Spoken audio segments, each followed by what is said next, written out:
Hello everyone. Welcome to Scary Chronicles. I know you've come here to relax and fall asleep, so before we begin, don't forget to like this video and subscribe to the channel. Also, I thought it would be fun if you let me know in the comments. Where are you watching from, and what time is it there?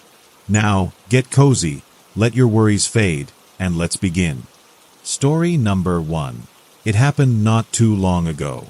I remember the hysteria that was developing when we first got word of what it would be. One of the largest hurricanes of all time. It wasn't developing in the southern end near Florida. In the reports leading up to it, everyone remembers recording all of the storms coming towards the northern point of the eastern coast. Some even said that New York would be many feet in water.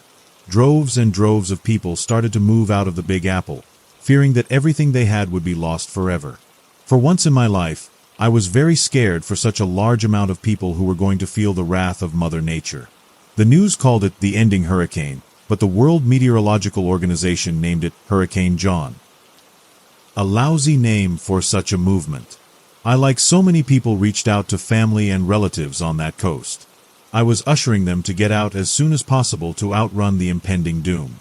Many listened, but friends doing the same couldn't get their families to move or budge. I kept pushing and prodding, wondering why they would stay, but they couldn't even get an answer out of their own family. Everyone remembers watching the footage from the news of the traffic leaving the city, and anywhere near it. The footage that I saw of the churning storm several hundred miles off of the coast moving forward, inching to the demise of such a historic city. Its darkness was shrouded by the speed of the winds and the water covering that hurricane, which kept it like a cloud of death. Then one day, it all stopped. Not the storm that kept spinning and spinning, but stopped 800 miles off the coast. A bird watching its prey not far away, but watching nonetheless, knowing it can swallow it in a second, but not quite hungry enough yet. The storms inside of the hurricane got bigger, the thunder got louder, and the lightning strikes got hotter. Meteorologists suggested that the inside of the storm was heating up to over 400 degrees due to the sheer pressure that was cooking inside and not having a chance to escape. The winds were so brutal that every opportunity these companies would try to penetrate through them was thwarted without even touching the outer rim of the hurricane. I started to think about what it would be like to find myself inside of that. How would your skin start to peel and then rip off due to the wind and heat? Maybe it would take a few seconds, maybe a minute. Either way, it wouldn't be too long. Even though the storm halted and wasn't moving toward the city again, no one was going back. People from Florida were now speaking of reports of being able to see it from the southern state, that it darkened the sky even for them. Life went on, and so did the storm. It went on and on for nearly a month, lurking in the heart of the Atlantic Ocean, between Europe and America, waiting to pounce. My family in North Carolina was even starting to get worried about it. It was talked about like the first time it had ever happened, a hurricane that doesn't seem to end and doesn't seem to move. One morning, the storm was gone. Newscasts went out in helicopters to get more film of it, and it was gone. But something was in its place. I remember seeing the articles, the questions, and the theories all start to pop up. Where the storm once was, now stands a pale mountain. It was not any type of mountain, but an extremely slim one, with its width growing as it got closer to the sea, then slimming back again at the very bottom. The mountain also stood at the time, which the news thought was nearly 33,000 feet tall, casting a shadow over the world. It bolstered through the clouds, standing against the heavy waves that lapped up against its side.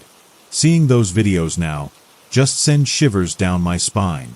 Looking at this thing that made no sense, defied everything that happened in this life. How did it get here? How was it formed in a storm? Was it the heat mixing with moisture? Maybe it created a sort of tectonic plate shift that happened overnight? How were there now major tsunamis or waves that rippled from beneath the sea? All of my buddies started contemplating this anomaly, and we then began to send each other links one after another after another. From ancient civilizations that left our planet coming back, it could be a peace offering from another galactic force that now knows about us, or a warning message from one. Some even started to think that the hell below the ocean opened up and started pushing this through. It didn't take long for the United States military to start harboring near the mountain, and several of our aircraft carriers started to sail toward it. Russia, China, and other world powers started to do the same. It was as if it were the human front to stand guard against this thing. The newscast showed these massive ships cut through the waves making their way towards the thing, all looking like ants compared to this thing. Life started to move forward. People started to accept that this thing was here, and it was not moving, stationary as the hurricane was before it. Even though it was on the back of everyone's minds, it was best not to bring it up. It was the world's open secret, something that we couldn't run from, something that towered over us. No one knew its origin, and it could be a million years before we found out what it was. I had called my brother. We grew estranged way back, just to hear his words on the issue. He lived a much more conservative lifestyle than I. He was a religious man. His ideas on it were not clarified, nor did they bring my more rational thinking approach to a calm. He told me that that's life. It's here and we have to deal with it. I asked about his thoughts of a higher power now, but he had no response that made me feel better. It hasn't changed. I told him thanks, hanging up on him before he could say anything. No one had an answer, and that was completely why I couldn't sleep. I couldn't think of anything else. This massive eyesore was stuck in my mind like it was stuck in the Atlantic, and no one wanted to talk about it. I couldn't sleep, I barely could eat, and I was losing myself and watching the news 24/7 trying to get answers. But the news stopped talking about it. Eyes must have left the station once they brought it up, but how? How could anyone turn off the television when that thing was staring at them from the screen? I needed an update on this thing, and I needed it at that moment. My persistent looking and digging brought me to a live stream that was watching it. Day and night a camera was watching this thing from afar. But it was better than nothing. I needed to have power over it like it had power over me. I needed to know when it would do anything, if it would shift, if it would change, if it would start walking. I needed to be the first one to know. I would watch day and night for 3 days straight, not a ounce of will left in my body other than to watch this thing. Watch what its next move was and how it was going to execute it. Then it happened. My red-stained eyes saw it, but barely. At this point, I must have seen double. But something was dropping off of this thing. Large rocks that were starting to fall from the top of it and would knock down more and more.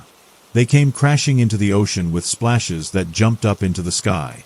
I launched out of my bed and called everyone that I knew. I told them to turn into the channel. I started to freak out. The pieces just wouldn't stop falling. The carriers even started to float away out of the fallen debris. Small chunks, big chunks, all falling over and over, as if the sky was chipping away at this anomaly. Everyone started to think about what was going to be underneath this shroud, what was inside of the rock that was starting to come out. What monstrous entity is going to crawl out of this mountain, coming out of its depths to come to an end all of humanity? My glasses hung off the bridge of my nose as I was staring at these chunks landing into the abyss. I then got a text from my friend. It said, "Do you see it?" I pushed my glasses up to my face and waited for my eyes to adjust. I blinked and blinked, the fogginess starting to making out details, until I did see it. The pieces falling from the head of the mountain were by design, because what it started to look like was a face. A nose, cheekbones, and some slits for eyes and a mouth were appearing. I texted back, "Am I crazy or is that a face?" "You are not crazy. That thing has a carved face," he replied. The chunks kept falling from the height and more was being seen. It started trending. The news picked it up. The open secret of the world that everyone tried to forget about for so long was declaring all of its residents' eyes again. The show was not yet over. More and more fell, and more was detailed. The face became more feminine. The top and downward were looking more and more like a veil on her head, draping down onto her arms. Then, without any more, the pieces stopped. Her gaze fell upon the world, and ours went up to her. For a moment it felt like the whole world stopped and just had to breathe a collected breath. One that we wouldn't forget. From that day forward everything changed. I still wish that she had never come here. Whatever she was and whatever sent her to be a message of gentleness or a gift, or a harbinger of evils beyond our comprehension. Many saw it as something else.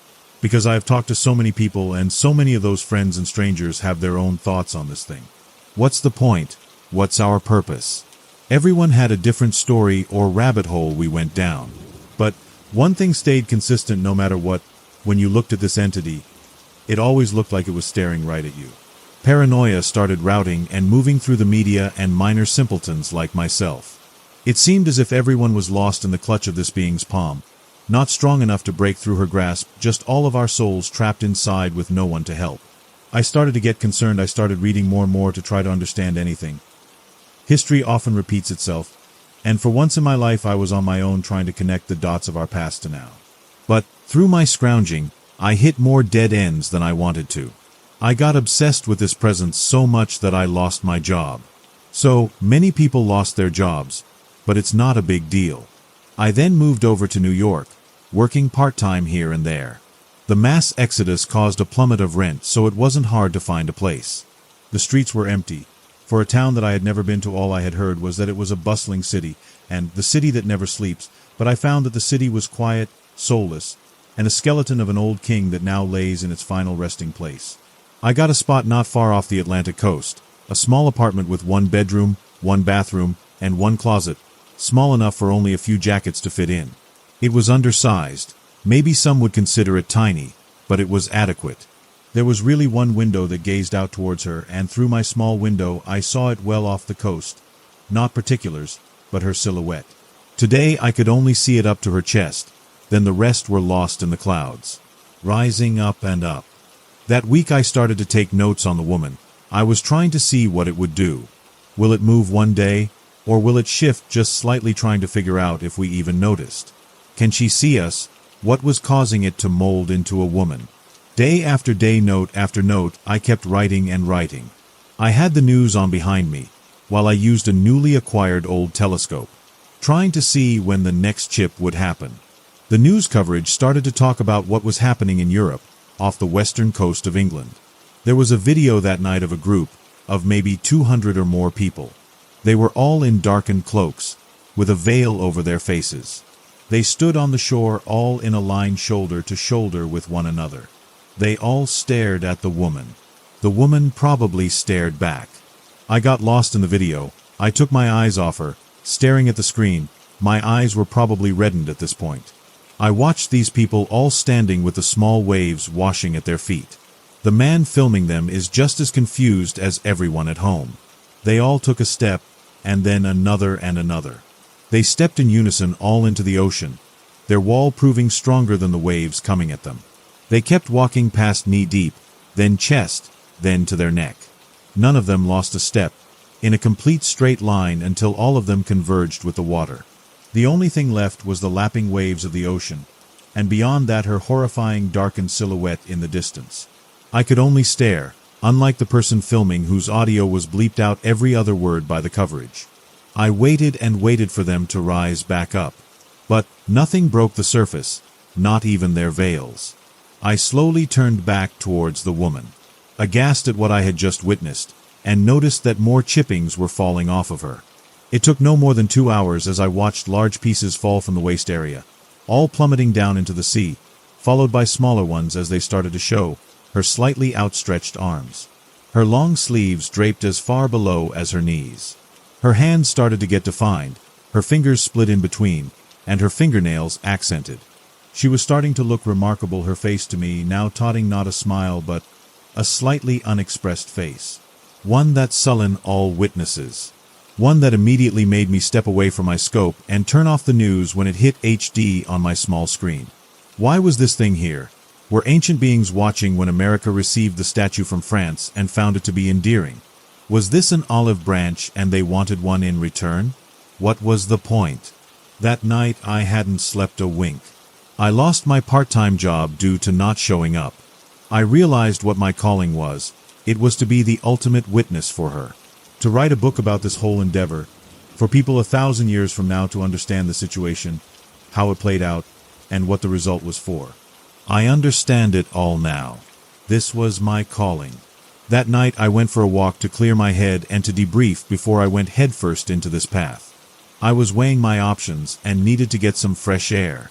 Madison Avenue used to be a busy street from what I've been told, but tonight it was completely different, empty and weightless. I could scream and only hear my voice bounce off of the buildings, rising higher and higher to escape. I passed some graffiti, which must have been new, and must have been quick. It was large, taking up a sizable chunk of the wall. All it read in solid red letters was, Why did she stop looking at me? I turned up my collar and continued walking. All I could think about was what this person meant and how they felt. Did they feel relief or grief? I wouldn't know she still saw me. That night I had my first episode. I fell asleep staring at her through my window. In the ease of my sleep, I found myself lost in the ocean, under the waves kicking up yet never reaching that break. I wasn't drowning yet, but I wasn't able to move up. In fact, it felt like I was getting slightly dragged down. Then all of a sudden, the waves crashing above me stopped, and everything started to calm. The waters all leveled out and I could see the night sky above. A calmness overtook me as I stopped kicking for a moment. But then the night sky was overtaken by a large grayness. As she stood over me, the moon crescenting around her head as she looked down at me. A pure horror and dread entered my soul, and for the first time, I tried swimming down. But now I couldn't move at all. I turned back to her. I screamed. Her face was resting right above the water break, staring at me, her nose an inch above the sea. Her hand entered, splashing mountainous waves through and through as it swung to come to get me. I woke up in a pool of sweat, clutching my shirt, which became another layer of skin in the night. Soon after, I believe that it was a Tuesday when the first reports came in from Pakistan.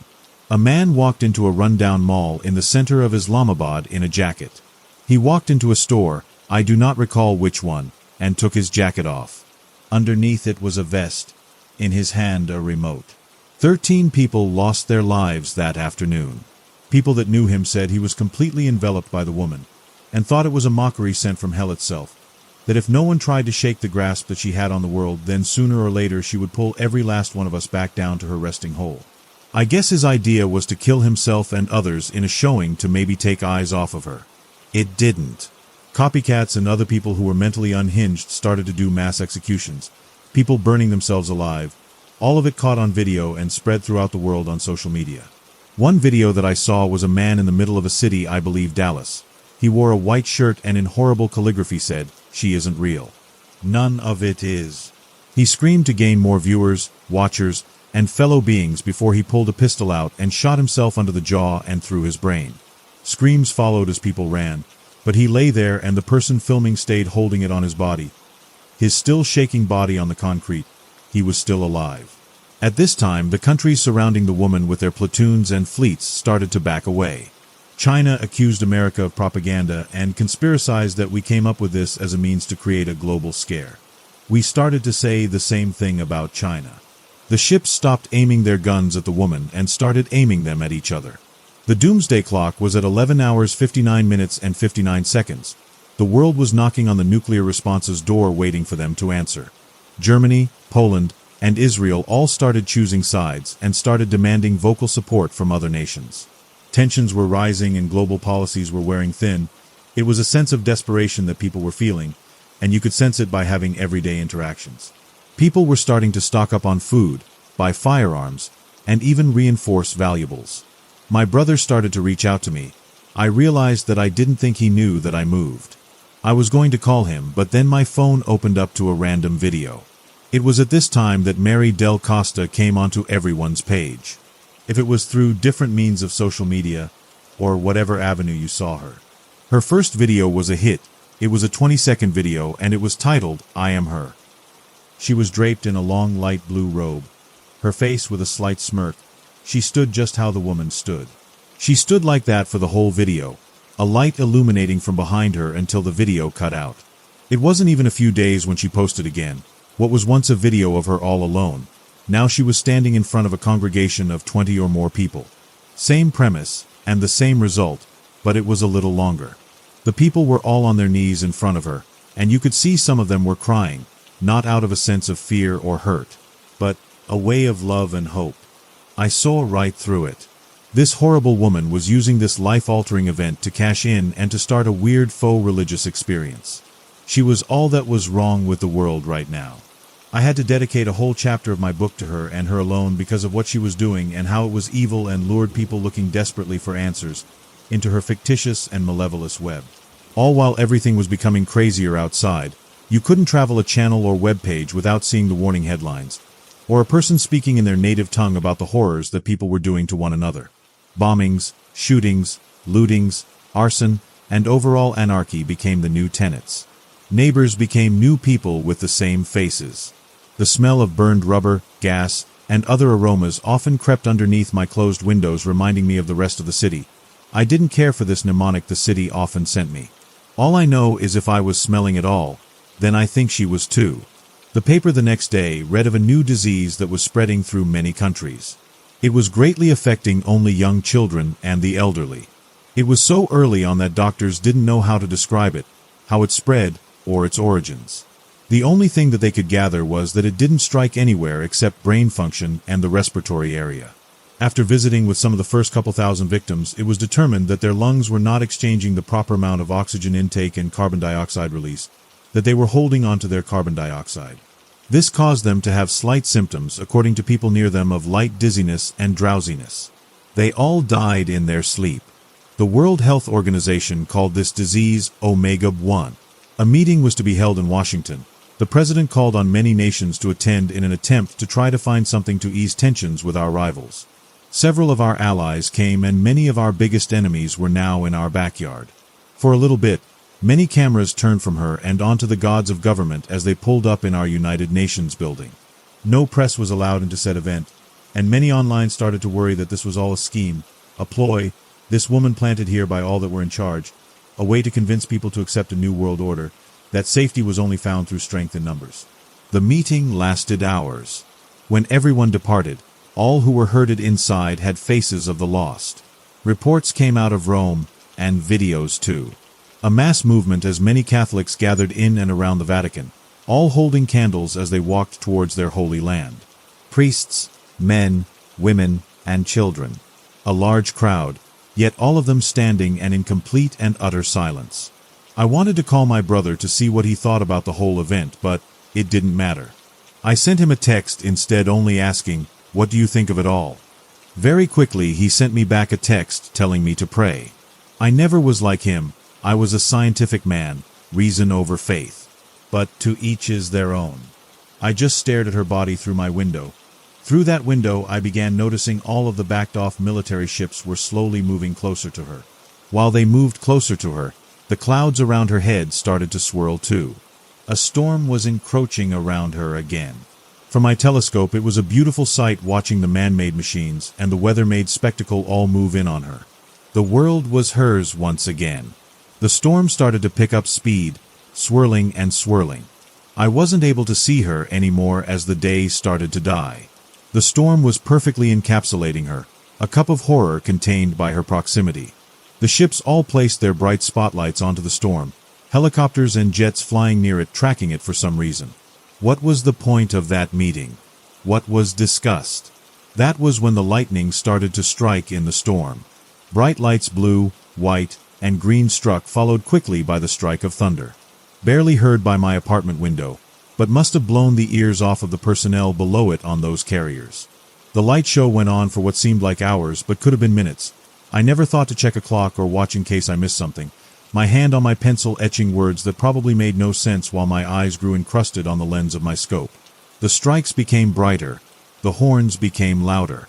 That was when we saw it. Through the storm we could see her large silhouette. She seemed bigger in the shadows. More and more came. Then suddenly they stopped for a moment.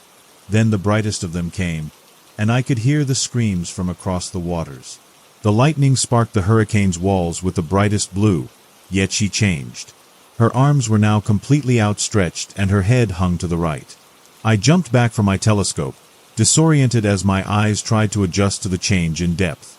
The thunder eclipsed the screams. As it went dark, I could see no more. The storm raged on, but no more lightning and no more thunder. I stared in awe. I was not able to see her anymore, but the visual was everlasting in my eyes. A pick placed into my brain hidden in the wrinkles, only for me to know where it was seated. I climbed into bed looking out to the sea and didn't sleep a wink, waiting for the storm to pass, so I could see her new structure. The storm passed in the early morning when the sun crossed the horizon and was cut in half by her. Yet her stance stayed the same as before, her arms hovering off of her sides near her waist. She didn't move an inch. Was it a trick of my own eyes? What the hell had happened last night? I didn't drink more than normal. The ships were still near her. As the day brightened, I noticed the departures of several aircraft taking off of the carriers. Every single one of them sent birds up to the skies, so fast that all you could catch was the exhaust trails in the air. Lost and confused, I turned on the channel, readying myself for the all-call, the horns lifted up in the air as to sound off for the fallout. But what I saw had me lost. There on a podium outside of the White House was the president. Well, many presidents. Standing shoulder to shoulder behind ours. He was talking about the woman and how since she has come here no good has happened. Fear ran amok, people didn't see people, and now the Omega virus has crept into over 74 countries with countless amount of victims. We must see this anomaly, this unprecedented and horrifying monument, as a harbinger of suffering. I stand here today aligned with many other great leaders and using our combined military strength to dispose of it quickly and efficiently, so that we can return to life again. That was when I heard the first missile hit. I spun from my television, launching myself towards my window and seeing the explosion off of her left side. Then more came. A storming of missiles and attacks from all points, earth, sea, and sky, all collectively attacking her. She stood tall. She stood strong. As more and more came at her, she didn't have any defense, no shield. They landed hit after hit after hit. She didn't bend or break underneath the fierce hand of man. I turned back to the news where they were covering her sabotage. I remember that the assault lasted an hour. Punch after punch landed on her. She never showed any sign of wear or tear. When the last missile landed, it was a direct hit on her face. The tiniest crack fell down. From the base of her eye it trickled just below her cheek. The militaries were most likely stunned, but needing to save some of their artillery, they decided that was enough for today. The attack ended at 9:54 a.m. She stood there afterwards, as the air went silent throughout the world. News stations didn't know what to say. The fleet of missiles and attacks barely fazed her. Nearly everything that we had. It was then noticed by all eastern cities and western cities in Europe that they would be sending nuclear attacks on her in the morning. We should all leave the city at once and expect not to return until all of the fallout is cleaned up. I was never going to leave. This was my story, and I would see it through until the end. That was when she eventually would fall. I messaged my brother my thoughts and explanations as to why I came to this conclusion. He tried getting me out. He tried calling. I answered, but he offered me to stay with him so that I could get back to a normal life. He passed over how his voice sounded. His voice full of sniffles. I asked him about it. He tried turning the conversation back onto me. That is usually how we end the calls. It was not a shouting match, but a game that was at a standstill. Neither of us was going to give ground. I was staying here, he would stay there. I remember drowning all the traffic sounds throughout the day. It would be a long night, one that might even cause my death, but this project was bigger than that. I remember tuning into a live stream of Mary Del Costa. She was praying over hundreds of people now, stating that she would be leaving soon from all of them, that they should repent. I almost threw up at the psyop she was pulling. Del Costa even means off the coast. Can these people not think for themselves? They were witnessing a miracle, and instead turned towards a failed actress. It enraged me to the bone. I drank and drank. Had my alarm set up to 6 a.m. when they collectively decided to send a flurry of nukes at her. I went to bed holding back tears, thinking of what might happen to her, to me, to the world itself. All answers will be revealed in just a few hours. Time was moving ahead as it always does. Everyone held their breath to try to stop it, but to no avail. It marched. I awoke to my alarm chanting in my ear. I arose, drowsy and half-blind.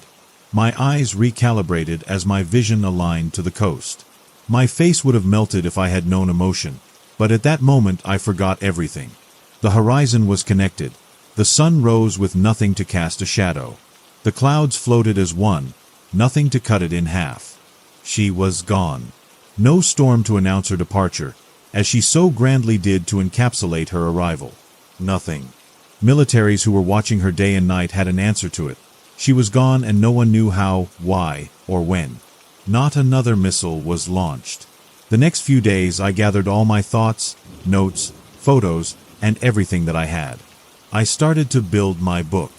It took me a couple of months while still being cooped up in my small apartment nestled over my laptop. After I was done, it was all written up. I sent it to many publishers. Many sent it right back to me. Others took a while to get a message back. Over 30 publishers, and none of them took it. None of them wanted it. They kept telling me that it was insensitive to everyone who was lost due to the Omega virus. Nobody wanted to read about something that we all witnessed and that we all wanted to forget. That people just wanted to move on with their lives and never think of it again. I sat there reading these messages over and over again, with a printed 400-page manuscript and nowhere to send it. I was astounded. All my work, all my hibernation, all my purpose was to be forgotten in the wind with no one to care or want to read it. I became lost. I didn't know what to do. I started to take to the bottle more and more. Days blended into weeks, and weeks trickled and flowed to months. My brother became a victim of the virus soon after and softly departed us. His funeral didn't have many visitors. The world, like I, had become a shell of itself. I saw it through the screen and could hear it through my window. Something felt off, like it had become darker and sadder. Even some days felt worthless. Lawlessness started growing and taking over nations. Riots ran the streets. I started to drink a lot more. I couldn't even look out the window that I grew to only know, the one where I saw her, because there was no one to look back at me. The Times Person of the Year ended up being her. With the tagline, "Why did she come? Where did she go?" There was a dedicated slot for all that was lost to the sickness, millions upon millions. Seeing her on the cover told me one thing, though, that people did care, that people wanted to read up on her. Just that they didn't want to read it through me. All I could think of through this is how her leaving made me feel left behind. I always wondered who else felt the same way, but was always too afraid to ask anyone that I passed. I write this half-drunk to whoever will read it, as a summary of what I thought my life's work was, as I sit on the floor in my closet. Just a throwaway on a message board to be lost as soon as others write on top of it. I sit here in silence, the door closed. For the chance she does come back, there would be no way for her to see me and what I have become. Story number 2. I don't know what to make of all this. It all seems impossible. Last week I was just looking to buy a gift for my mom, and now I am reeling at the revelation that spirits could be real. Worse still, that they could be merciful, malevolent, and everything in between. I have to try and determine if the spirit I found, if indeed it really is one, is helpful or harmful. From what I have seen so far, the truth of the answer is connected to the truth itself, or rather one's ability to preserve it. I will tell you the truth of what I found, and maybe you can help me figure out what I should do with this thing, this doll that spoke to me. I have to do something, because the more I learn about its true nature, the more dangerous it seems. It began with a simple task. I was out looking for a last-minute gift for my mom's birthday. I should not have waited as long as I had, and I was running out of time. I had a very busy work schedule and did not have much time to look for something. Every time I ordered online for her gifts, I could tell she was a bit disappointed. She had very eclectic tastes, and I knew she would appreciate a more thoughtful gift that I had picked out in person, rather than ordered from Amazon. To that end, I resolved to check some of the antique shops and other outlets near where she lived. It was a small town and I was not sure what I would find, but I figured it would be better to check there and find something, rather than going to a larger store for something more generic. After striking out at a few locations, I found one that looked interesting. The place was called True Antique. It seemed like just the right kind of store to find something she would like. I stepped inside and was assailed by a musty smell, mixed with the faint aroma of mothballs. I wondered if it had been a while since they cleaned up, since everything seemed a bit stagnant. Antiques, I figured, are supposed to be a bit old and musty. Not out of place, I guessed, and the old smell was fitting, if not a little difficult to stomach. I moved into the store and began looking around. I found a few trinkets here and there, but nothing stood out at first. Then I saw they had a selection of old-timey porcelain dolls. My mother had a collection of those since she was a child, but she lost most of them at some point in the past and only had a handful left. I knew this was something that she would like, so I grabbed one of the two that were on the shelf. The doll had a fine layer of dust on it. I brushed it off and examined the features. It wore a miniature Victorian-era blue dress and had light brown hair and a well-painted but almost stern-looking face. As I held the doll, I felt a strange sensation of my mind wandering. I almost fell into a fugue-like state for a moment, like I had suddenly become so lost in thought that I might just stand there for hours before I found myself again. I broke out of my stupor and considered putting the doll back. Something about holding it made me feel strange. I looked at the other doll. It wore a frayed yellow dress and had curly red hair. Its face had an almost pained expression, along with a hairline crack that made it a bit less appealing. At that point, I had decided. My mother's favorite color was blue, so I pushed back my earlier reservation and decided to buy the one with the blue dress after all. I walked up to the front of the store and an older woman with white hair and thick glasses approached me from behind the counter. She placed both hands on the counter and looked me up and down. Then she adjusted her glasses and spoke. "Ah yes, let's see what you have there, my friend. Oh yes, that little one is a beauty. To be honest, it can be a bit of trouble." She slapped her knee and laughed at the statement and chortled for a few moments longer. I had no idea what was so funny about the word honest, or how a doll could be trouble. For a moment I was worried this lady had a name and backstory for these dolls that I would have to sit through, or some history lesson I did not have time to take in. She must have seen the confused and concerned look on my face, and she composed herself and continued. "Yes, well, sorry about that. Anyway, I am sure you and Matilda will hit it off. A truer friend there never was, at least if you can handle that truth. And of course if you treat her right." She was nodding her head at her own words as if she was not even talking to me.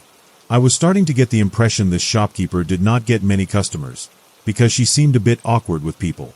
She suddenly turned back to look at me, almost as if she remembered I was there and she was not talking to herself, and flatly said, "That will be $115. Would you like a bag?"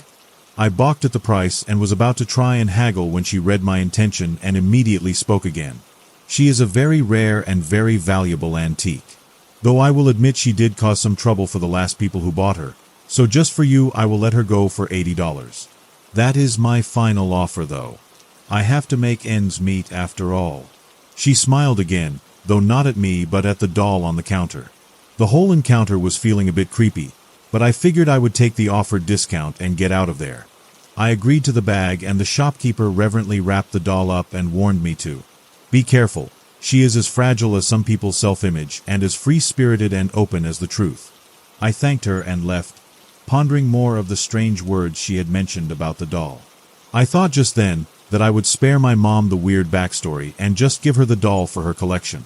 If they were supposed to have some personality, I could always direct her to the store so she could talk over the doll's backstory with the odd shopkeeper there. I made it back home and spent a bit of time getting some housework done. It was getting late at that point, and I was getting ready to turn in for the night. I was going to wrap the doll in a nicer box or bag, but I did not have the energy just then, so I decided to get some sleep. I looked at my phone and saw it was almost dead.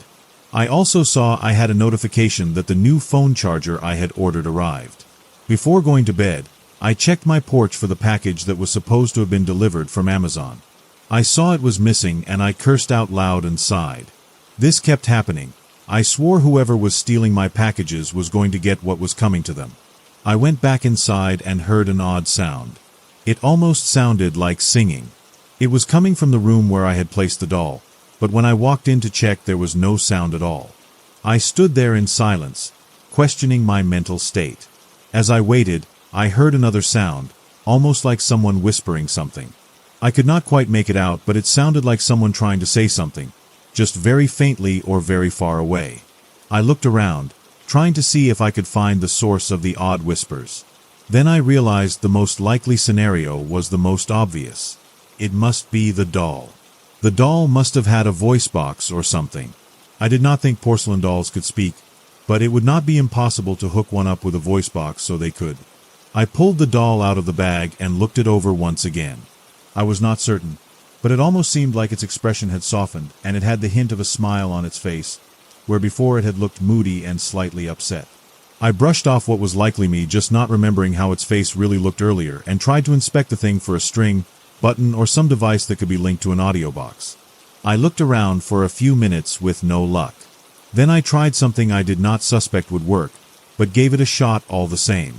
I said out loud, "Hello." There was a long pause, just long enough for me to feel silly for trying to talk to the thing. I was about to put it back when I was shocked and completely freaked out when a voice did respond. "Hello, my name is Matilda. Nice to meet you." The response itself was not what had bothered me. What made me concerned and uneasy was the response had not come from an audio box in the doll. The response seemed to come from no obvious source at all. In fact, it seemed like it had just popped into my own mind. Like a thought that had been willed into my own brain from another entity entirely. The intrusive thought/greeting almost made me jump in surprise and drop the doll. I tried to compose myself and investigate the phenomenon further. I summoned the conviction to return the greeting to the small figure. "Hello, Matilda." There was another short pause, and then, again, the response seemed to come into my mind without any real audio cue in the quiet room. "Will you be my friend?" I was stunned by the telepathic discourse I was having with a tiny doll. I considered I might be hallucinating, but I had no idea what could be causing these type of vivid and intrusive voices if I was. I also felt uneasy at the fact that the voice was in my head and yet was clearly not my own mind. I spent so long contemplating my own sanity that suddenly I looked back at the doll and its painted face had shifted again. Now there was a look of profound sadness on it, and I realized I had not answered its question. I figured I would play along and told the odd thing. Yes, of course I will be your friend." The answer was almost immediate that time, and I heard the voice practically shout back into my head. "Great. That is so great. Thank you. I promise I will be a true friend to you, if you are always true to me. I can see many things, but I will not look into you, only speak to you, because you are my friend and I trust you." The doll had some interesting perspectives, and I had to learn more while the psychic conversation was still ongoing. I was so fascinated that I resolved to keep talking, at least until I hopefully woke up from the bizarre dream I must have been having. I asked the most pertinent questions first. "I am sorry to be so direct, Matilda, but what are you? Are you a spirit, a demon, or some other thing that could inhabit the body you currently possess?" There was another long pause, and I wondered if she was thinking about how to respond. I started to worry, since I had seen too many scary stories of haunted dolls. I did not believe strongly in the supernatural, but it would be just my luck to find a doll possessed by some soul-devouring demon. She had finally come up with her answer, and she replied, "I am me, just Matilda, I think. I do not know what I am besides a doll. I think I have always been this way. I remember having a sister, and she was a doll as well. I also remember someone else, but it is blurry. My memory about myself is not the best. I remember it is my job to see things in others, to see the truth and to help my friends." I felt a bit better at the benign response. No overtly evil behavior to fret over. I chuckled to myself at the absurdity and impossibility of the situation. I must have just found one of the more run-of-the-mill psychic porcelain dolls. The insane conversation was cut short when I heard loud music start from next door, and I groaned out loud as the crazy situation was affected by a more mundane annoyance. My neighbor was at it again. Every Sunday he had people over and played music so loud and so late it kept me from getting to sleep till well after midnight. I worked an early shift Monday morning, and no matter how many times I told him to try and keep it down, he just kept at it. He would pretend to listen to placate me, or just ignore me completely. I called the cops one time. It was particularly bad, and he has been more hostile to me ever since then. I sighed and was not sure what I would do this time. I had to get up even earlier than normal since I had to get the flowers for my mom's birthday tomorrow. My frustration was interrupted by a soft voice gently prodding into my annoyed mind again. "What's wrong, my friend? You seem upset." I was surprised and then remembered I had been talking to a sentient doll again. I figured I had asked my questions of her, so I may as well share my frustrations with her as well. Why not? Since now she was apparently a friend. "It's my neighbor. I have to get up early tomorrow, and he is always inconsiderate on Sundays with the noise. He has parties over there with extremely loud music till well after midnight. I am just tired and I need to get some sleep." Matilda replied with a request. "Would you bring me over there? Maybe I can help." I almost laughed out loud at the prospect of bringing the psychic talking doll I had bought as a gift for my mom's birthday over to my neighbor's house to tell him to keep it down so I could get some sleep. My dismissive tone was noticeable, and I swear I saw her look sad again.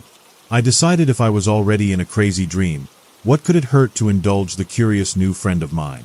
I walked over towards my neighbor's house, still in my robe and sweatpants, holding the doll in one arm against my chest with her face pointing out, like a ventriloquist that had just rolled out of bed. Before we made it to the door, Matilda spoke into my mind again. "This is close enough. Thank you. Please wait a moment. I stood there on my neighbor's lawn, confused and still holding the doll which was physically there, but somehow felt absent at that moment. I was embarrassed and hoped nobody would open a window just then and see me standing there looking like a lunatic. The music had stopped and I was afraid that it was because they knew someone was outside, but I heard nothing indoors at first. Then after a moment I heard shouting and there was some sort of argument going on indoors. I was about to get closer to check when I heard the familiar voice speaking into my mind again. Your neighbor is a liar. I don't like liars. So many secrets, deceptions, lies. I looked and I saw things. He kept the relationship with another woman hidden from his girlfriend. She knows now, she is not happy. She will leave soon and he will either follow her or sulk. He will not feel like partying for the rest of the night. My friend should have some peace and quiet for the remainder of the night. I was astounded by the doll's declaration. I could not believe it, but when I inched closer to the window I heard shouts and screams of an obvious argument between my neighbor and his girlfriend. She is just a work friend. It's not what you think. Come on, Cindy. Really? You are just gonna leave over a misunderstanding. A loud slap was heard after his appeal and an icy response of, "Fuck you, Glenn." Then the front door swung open and I fell back and toward the side of the house to not be seen standing there listening in on the exchange. After a moment of sitting there in the grass by the window, I was unsure if I should stand up and leave or stay a moment longer. Then I heard more coming from inside. I heard objects breaking and yells of anger, followed promptly by sobbing as my neighbor Glenn went through the entire emotional range of getting dumped, though I admitted that it sounded like he deserved it. Then I considered my situation. I had to ask the immediate follow-up question to my companion and looked down at the doll I was still holding. Matilda's painted face now wore a wicked smile and she was clearly proud of what she had done. I had no idea just how she had done it. I asked her directly, "What was that? What did you do exactly?" She replied instantly, "I just told the truth." I told her the truth. Glenn is a bad man. He lies a lot. He is also a thief. In his garage are 3 boxes. All of them are deliveries that were dropped off at my friend's house. He stole them from you. You should get them back. I was speechless. I could not believe the doll had done so much and could see and manipulate so much around her. I was fumbling for a response when I heard the garage door open and I saw my neighbor's car exit the garage. Matilda was right, he was going after his now ex-girlfriend. When the car left, I had an idea and I raced to the side of the garage and after he had driven off, I snuck under the door before it closed. I had to know for sure. Matilda was right. 3 Amazon boxes lay in a corner, all addressed to me. I don't know why he had taken them, maybe just to spite me for calling the cops that one time. Whatever the case, I had no idea how she had known about that. Could this doll read and influence people's minds as well as talk into them? Whatever the case, I was dumbfounded and just managed to mumble a response of, "Thanks. Thank you, Matilda." I looked down at the doll and her eyes were closed and a large grin was on her face.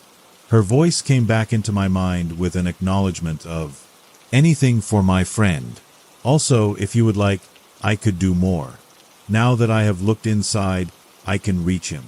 Based on his current emotional state and the doubts he has about his life goals and aspirations, there is a good likelihood that I could influence him to crash his car in a fatal manner and remove him as a nuisance completely. Would that make you happy, my friend?" My jaw hung open and my heart sank as I processed what I had just heard. I looked down at the doll with dawning horror at the brutal suggestion it had just directed into my mind. The wide smile never left its face, and I remembered the trouble that the shopkeeper had mentioned with the doll's previous owners. I had no idea what I had gotten myself into. I tried to calm my mind and not let the horror and implication of Matilda's suggestion color my response. I did not know what she was capable of just then, but I feared if I disappointed her, she would turn her power on me just then. I told her flatly, "No, that will not be necessary. I got my boxes back and it is quiet. Thank you again, Matilda.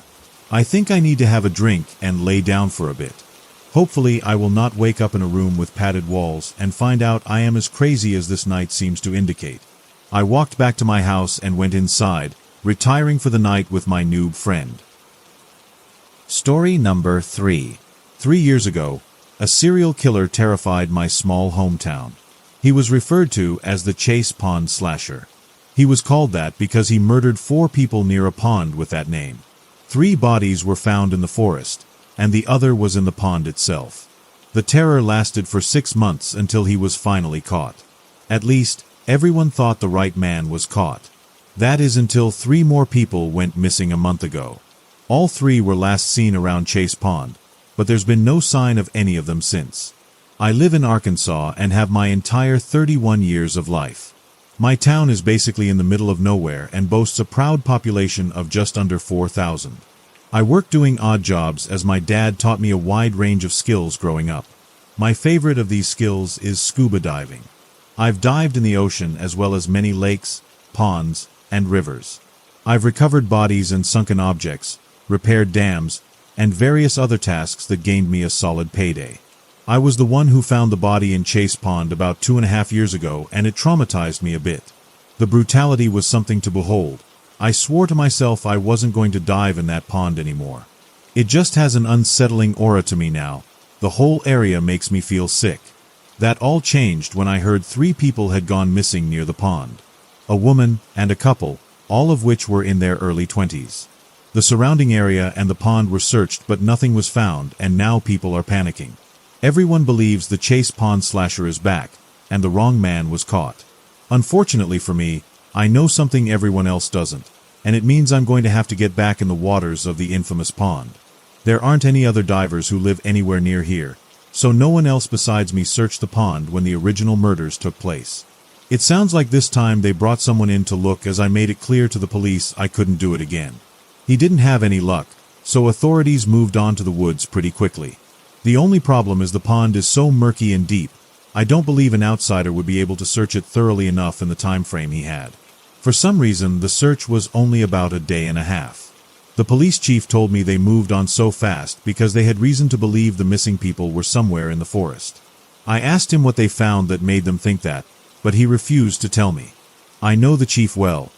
His name is Silas, and he's been a family friend my whole life. After pressuring him some, he eventually admitted to me that the diver had to leave because a bus went off a bridge outside of Little Rock. I heard about it on the news. It's a really awful situation. 8 people are presumed to be deceased.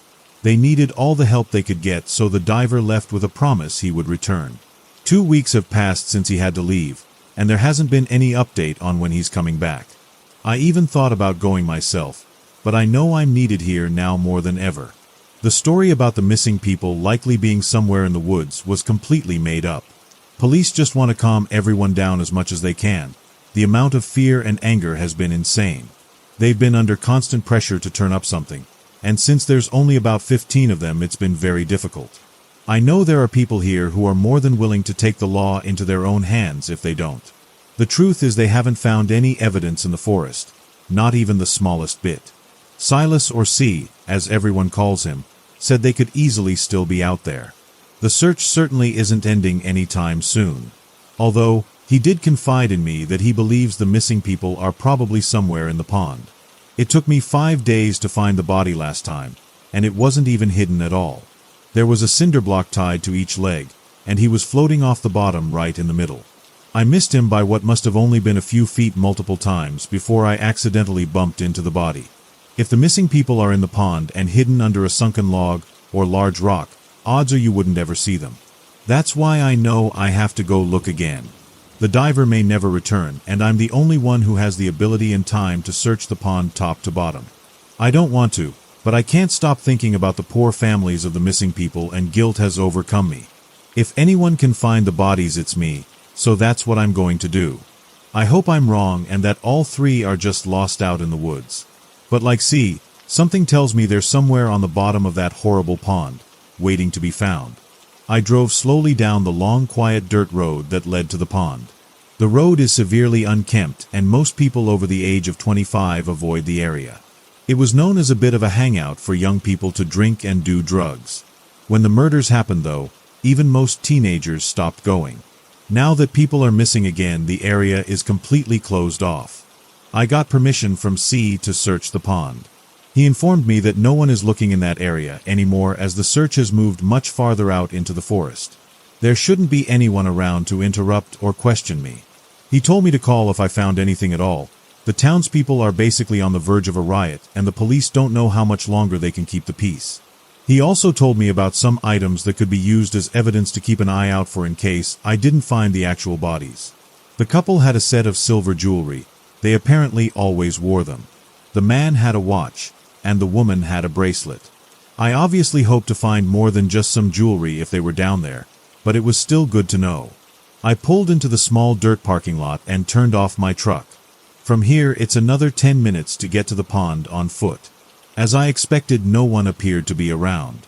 I pulled my scuba gear out of the bed of the truck and humped it down the path until I saw the clearing and the pond came into view. It wasn't even a particularly wide pond, but it was surprisingly deep, up to 60 feet in the middle. I could already tell the water was incredibly murky, just like how I remembered it. I set my gear next to the remnants of an old dock and thought about the slasher. I probably should have brought someone with me to watch my back while I'm submerged, but I didn't want to involve anybody else in this grim affair. I figured too, even if he was out there, the odds he would attack me in broad daylight seemed incredibly slim. I had my gun in the glove box of my truck, which did at least make me feel a bit better. I got my gear on and sat on the edge of the dock with my legs dangling in the water. I glanced around the clearing to see if I could spot anything in the thick forest, but I didn't notice any movement. I turned my attention back to the water, and even a few feet away I could only see a couple inches under the surface. Although the pond isn't super wide like I said, the banks dropped off pretty quickly, and even on the sides it went from about a foot deep to 10 in just a couple of steps. The dark water actually encouraged me a bit. I fully believed whatever search the diver had done couldn't have been enough. A day and a half isn't sufficient with this pond. I had every intention of searching for an hour today just to feel it out, and then around 4 hours every day after until I either turned up something or was 100% sure the bodies were not down there. I glanced around the woods one last time and then took a deep breath before I plunged myself into the cool water. I sank down quickly and just floated a few feet under for a moment until I got a small amount of visibility. It still wasn't much. I knew well enough it wasn't going to get any better though. I began to swim and survey around the sides of the pond. I was only about 2 feet under, and my plan was to do the top of the perimeter today, and then over the next few days go deeper.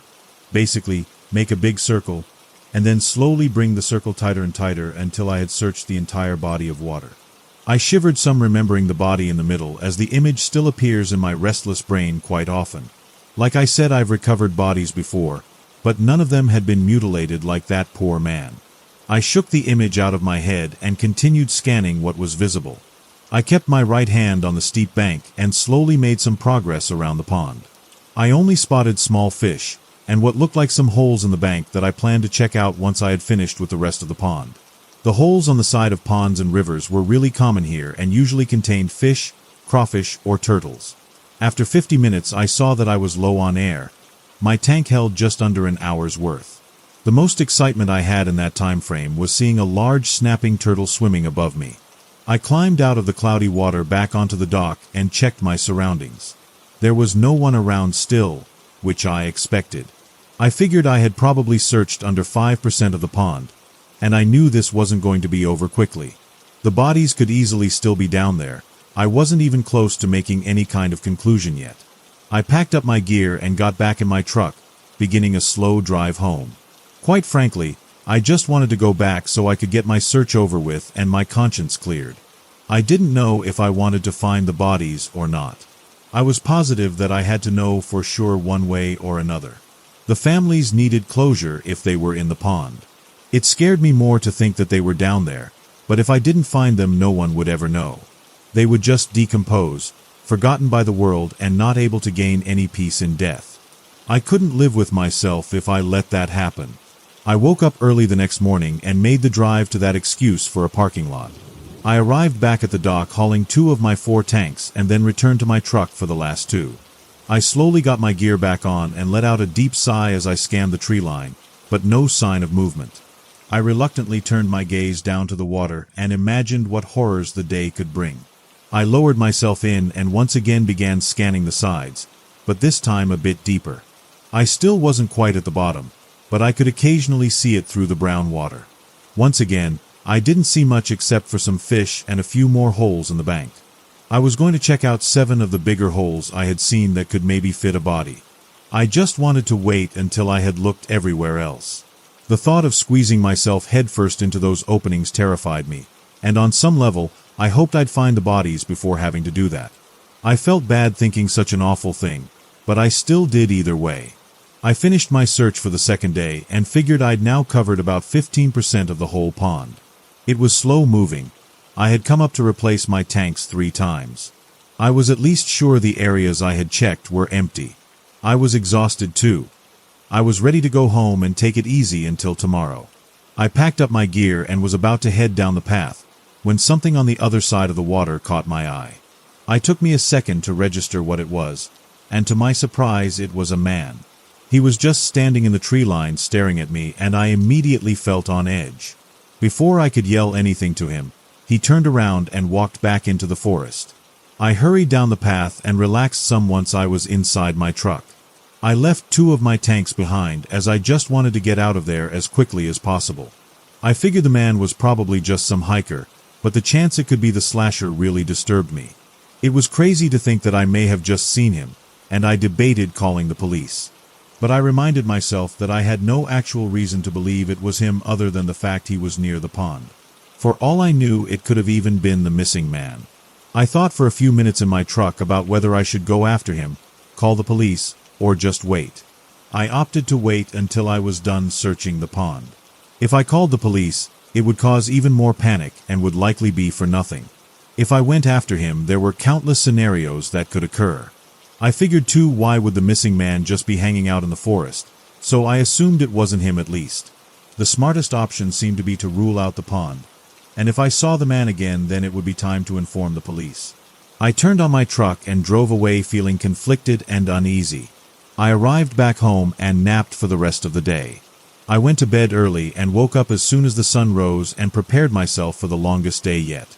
I had covered less than 1/6 of the pond using 5 total tanks and decided to bring another 5 just for today alone. 4 tanks a day was usually my limit, but I wanted this to be done with. My goal was to get over a quarter of the pond searched total. I pulled into the parking lot much more wary of the potential that the slasher was actually out there. I kept my eyes on the woods as I walked to the clearing and set down 2 of my 5 tanks. I didn't feel like going back for the rest until I needed them, so I left the other 3 in my truck. My arms were so sore from the past 2 days, and scuba tanks are much heavier than most people realize. The 2 empty ones from yesterday were still where I left them, which put me at ease a bit. I scanned the trees around the pond more intently, but thankfully I didn't notice anything. I got all my gear on and took my traditional deep sigh before I lowered myself into the water. It felt murkier than usual, but I think I was just nervous. I was going to scan the bottom around the sides, and then if I had time begin to explore the middle some. At the top it was easy to rule out spots, but the deeper I went the search became slower and much more difficult. I gradually pushed my way through the water, and once again I only saw some fish. After 40 minutes, when my air was about 2/3 of the way empty, I spotted a large log that was resting on the bottom against the side. I examined the log for a few minutes but didn't find anything of note. It had some crawfish inside, but that was about it. I began to move on, but I quickly stopped when I noticed something off to the left. It was another hole. I had seen a lot, but none were nearly as big as this one. It was about a foot from the very bottom and absolutely huge. 2 grown men would have been able to swim inside at the same time, and I hesitated for a moment, marveling at its sheer size. If someone was going to hide some bodies and had the means of staying underwater for a long time, this would be the perfect spot. I just slowly paddled in place, staring at the pitch-black opening to the tunnel. I wanted nothing more than to move on and leave it alone, but I couldn't. I approached the opening and, with yet another deep sigh, pushed my way inside. I turned my flashlight on as I could see next to nothing without it. In the main part of the pond, I didn't use it much. It just kind of made my view choppier. I only occasionally flipped it on in certain sections. However, this was a whole different story. Without it, I would have been in total darkness. I was a bit in awe of how much room there was as I moved farther in. I had about a foot of space below me and almost 2 above. I had never noticed this tunnel before. I have no idea why it was so big. I assumed it could have connected to a cave and the entrance to the pond opened up at some point. We have a lot of caves around here, and it wouldn't surprise me at all if one was attached to the pond. I was about 15 feet in before I began to be able to make out the back wall. It was comprised of a large pile of rocks and seemed to confirm it did lead into a cave, but the ceiling had collapsed at some point, blocking the rest of the tunnel. I examined the floor for a few minutes, but I only saw mud and a thick layer of leaves and rocks. I was about to turn around with a huge sense of relief, but something reflected off my flashlight in the far back corner that I had missed on my first glance. I swam over and realized it was what appeared to be a silver bracelet. My blood ran cold. It looked just like the one C had described. I picked it up and pushed around some of the rocks and leaves next to where it sat. I scanned the area more carefully, my flashlight shaking in my hand. To my horror, what looked like a human skull came into view. I felt the bracelet slip out of my numb, trembling hand. It was in fact a human skull broken into 3 pieces, as well as what appeared to be a vertebra. I was convinced it had to be the remains of the woman, and the other 2 were probably here as well. I was almost out of air, so I didn't have any more time to look. This was enough for the police to get involved, though. They could bring in more divers and scour the whole tunnel. I felt disgusted but also a bit relieved. I had solved the mystery, and the families could have some closure at least. My thoughts were broken by the sudden strange feeling that someone was behind me. I could just sense a presence, so I slowly turned around and raised my flashlight. What I saw will never leave my nightmares. It wasn't a human being, certainly not the slasher. What it actually was is still hard for my mind to accept as real. I stared in horror, locking eyes with the biggest catfish I've ever seen. It was about 10 feet away, and I could only make out some of its face, but it blocked most of the tunnel and had eyes the size of hockey pucks. I froze in terror, waiting for the behemoth to do something, but it just floated there looking at me. I checked my dive watch. I was down to under 5 minutes of air, and I began to really panic. I was cornered in a tunnel by what I estimated to be at minimum an 8-foot catfish. I knew catfish could get big. I had even seen 2 4-footers, but nothing close to this. I didn't know what to do, but adrenaline began to take over. I couldn't just stay here and wait. I didn't have time. It wasn't moving, and if I didn't, I was going to drown. I gathered my courage and pushed myself in its direction. It still didn't budge, not until we were eye to eye. Just then it snapped to life and lunged at my arm. I let out a muffled scream into my regulator as it clamped down, and we rolled around for a moment. It swallowed my flashlight in the process, and I could no longer see the monster that had half my left arm in its enormous mouth. I couldn't believe how strong it was. I couldn't do anything to get it off. It pushed its way past me, pressing me against the wall and then spinning me around. I slammed off the walls, ceiling, and floor over and over in the dark. I felt my ribs crack and my left arm snap at the elbow. It seemed like it was dragging me back to the end of the tunnel, to total darkness and death. On top of that, my worst possible fear as a diver came true. My tank got caught on the ceiling and was ripped off my back. I was now purely on a breath hold and in immense pain. My adrenaline that was already high entered a whole new gear. I reached onto the ground with my good arm, trying to grab anything I could use as a weapon. My fingers dragged through mud and decaying leaves before I felt what I knew to be a bone that was likely a human femur. I didn't even hesitate to grab it. My lungs burned intensely. I jabbed at the fish's face as hard as I could muster. I eventually felt it release my arm and make a croaking sound. I assumed I had caught its large eyes and frantically pushed my way back towards the dim light of the entrance. I swam desperately down the tunnel, waiting for the catfish to grab my leg and pull me back into its lair. I pushed with everything I had, using all the strength that remained in my body. My left arm just hung uselessly at my side, and I couldn't tell if my ribs or lungs hurt worse.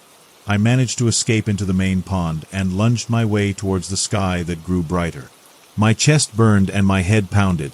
I could feel movement behind me too. I reached the surface just as my lungs felt like they were going to explode.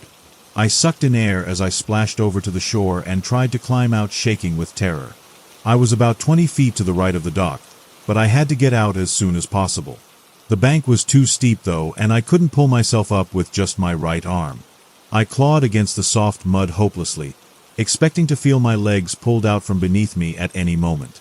Just then a man appeared and grabbed both of my arms, pulling me onto the bank. I screamed as intense pain shot down my left arm. I made sure both my legs were out before I glanced back, and from a few inches below, I could just barely make out the catfish looking at me. It had followed me up to the surface, and if I had been in the water any longer it would have gotten me. I could see its blood floating above its unervingly large eyes. It seemed to stare at me for a few moments, before it slowly faded away back into the depths. I scrambled up to my feet and stumbled about 10 feet away from the pond before I allowed myself to fall onto my back, taking the deepest breaths of my life. The man walked over with a concerned look on his face. "Are you all right? What are you doing in the pond?" I relaxed some and focused my attention on the kind-looking older man. I was still on edge and ready to defend myself if need be. It was the same guy from yesterday. I was wary, but since he pulled me out of the water, I figured he probably wasn't planning on hurting me. "I was looking for the missing people. Who are you?" "I got permission from the police to be here. Why are you here?" I demanded sternly. "I live on the other side of the pond, man, about 2 miles away through those trees. I know the pond's closed off, that's why I was watching you. I was trying to figure out what you were doing." I fully relaxed once he said that. I guess he still could have been the slasher, but at that moment I didn't even care. "If you have a phone, we need to call the police right now. I found the bodies of the missing people." I paused for a moment. "And what's responsible?" The whole police force turned up to the pond. Even officers from the next county over came too. They got the best fishermen in town to try and pull the catfish out.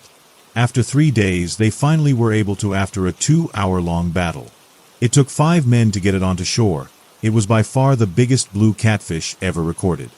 It was almost 9 feet long and weighed 274 pounds. For scale, the previous record in Arkansas was 116 pounds. It had abnormally large eyes for a catfish, and its coloration was unusual as well. People weren't even totally sure it was actually a blue cat. There just aren't any other species that live here, or all of America for that matter, that made any more sense. Even more disturbing, the remains of all 3 of the missing people were found in its stomach. To make matters worse, there were actually other human remains too. The police are trying to identify who they are, but they haven't had any luck yet. It does seem at least they aren't from our town. No one knows for sure if the fish pulled the deceased down while swimming or if they fell in, but if nothing else, our town's missing people are accounted for. I just hope they find out who the others are soon. Their families deserve some peace too. 4 of my ribs and left arm were broken, not to mention torn ligaments in my elbow and a concussion. I'm still recovering from the injuries, but I don't even care. I'm just happy to be alive. The guy who pulled me out really does live near the pond, and I'm thankful he was around to help me. I got a chance to talk to him while we were waiting for the police to show up. He seemed like a really nice guy. He apparently builds houses for a living and has actually only lived here for about 5 years. He joked some that after all the chaos of the past few years he may have to move, and I can't say I'd blame him if he does. The panic in town began to die down once the bodies were found. The decision was also made to close the pond off permanently. I don't think they even really needed to do it. No one wants to go near that place.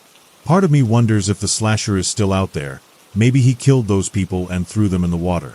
People seem to ignore that aspect, as everyone was quick to solely blame the fish.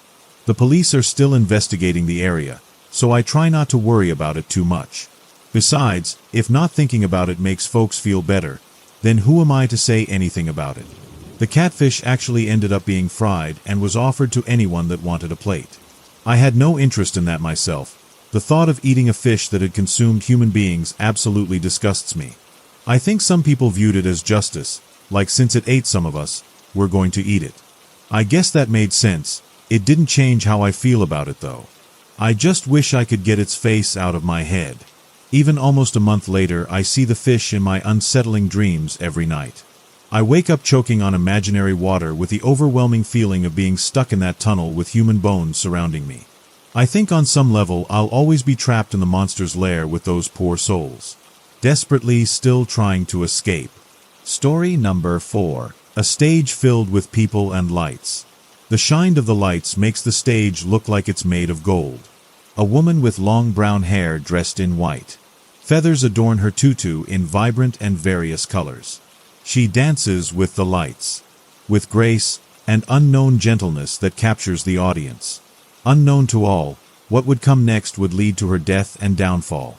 A snap of wires, a fall of the light. A crunching noise echoes through the halls. The light had crushed her skull on impact. Did a wire snap from the light? Was it cut by someone unknown? No one knows, but her tragedy for 3 years. 3 years, the rumors begin. Whoever enters the hall at the time of her death would see her dance. Those, however, disturb her dance are meant with her wrath. Because of this, the hall has been off limits. Her ghost haunts the hall after all. Would you dare enter? As years flew by like leaves, a new year begins. It's autumn. A new student enters Crystal View Private High School, also known as the School of the Horrify and the Haunted. The new student with hair of white and eyes with heterochromia hues. One, yellow like the sun. The other, orange as the first change of leaves. Dressed in the school's uniform. A black jacket with matching pants. Polished black shoes and a crimson polo shirt. The teacher calls out to the class. All eyes are on him, even the eyes of the dead. This will not be like any other school, and he is not like any other student. What a ride will we be in? The boy said, calmy and cool as the breeze. He said, it's nice to meet you. I'm Davien Scholars. I hope we can all get along. Davien walked on the school grounds. It was his first day in another new school. He had to change schools, each time for 3 weeks until his father's company found the perfect town for his work. The whole family had to accompany him. Davien was unsure if he would like this one, just like the others, and it was hard to do with his gift. Davien could see the dead throughout the whole trip here. He had seen 3 or 5 ghosts and spirits on the way here. Crystal View Private is known for its haunted history and the rumors that come from within the school building. Davien heard the 5 rumors about the school. The first one was about the haunted stage in the school's ballroom. As Davien entered his homeroom class, he waited for the teacher to notice him. Once the teacher did, he introduced himself to the class. He could feel the eyes of all the students and the teacher looking at him. He could also feel the eyes of the dead watching him too. He was nervous beyond how he sounded, emotionless and dull. As the class continued, Davien was bored out of his skull. Not only did he know some of the material, but the scent of candy and sweets was making him hungry. As the day continued with boring classes and normal teachings, Davien would be cautious and look at the spirits in the classroom. It seemed like one was here now. As the bell rings for lunch, Davien went to a small locker and got out a brown paper bag. He walked past the school's ballroom for stage plays and dances. Davien checked the time on his watch. It was 12:12 a.m., the time that the ballerina had died, or so the rumors go. Davien walked into the ballroom. He enters the room as quietly as he can. She dances with grace with her ghoulish soul. The dance was 2 hours long as Davien watched. He ate his ham and cheese sandwich. Her half-skulled face looked towards the row of seats where Davien was sitting. He was in the first row seats. She noticed him. How odd the boy was to her. She flew over to him and asked, harshly, "Why are you here? Shouldn't you be in class by now?" She went closer to his face as he ate. She opened her jaw to reveal her sharp teeth. Her jaw was dislocated from her face, the imprint of a light misshaping her face. Her eyes are dark and hollow. She let out horrifying screams and growls. Davien just stared back at her, unimpressed as he finished his food. The bell was about to ring for the next period. He said to her, his voice low and avoiding any emotions, "I can see you. I can hear you, and I'm not scared of you. You're the one that needs to be afraid of me."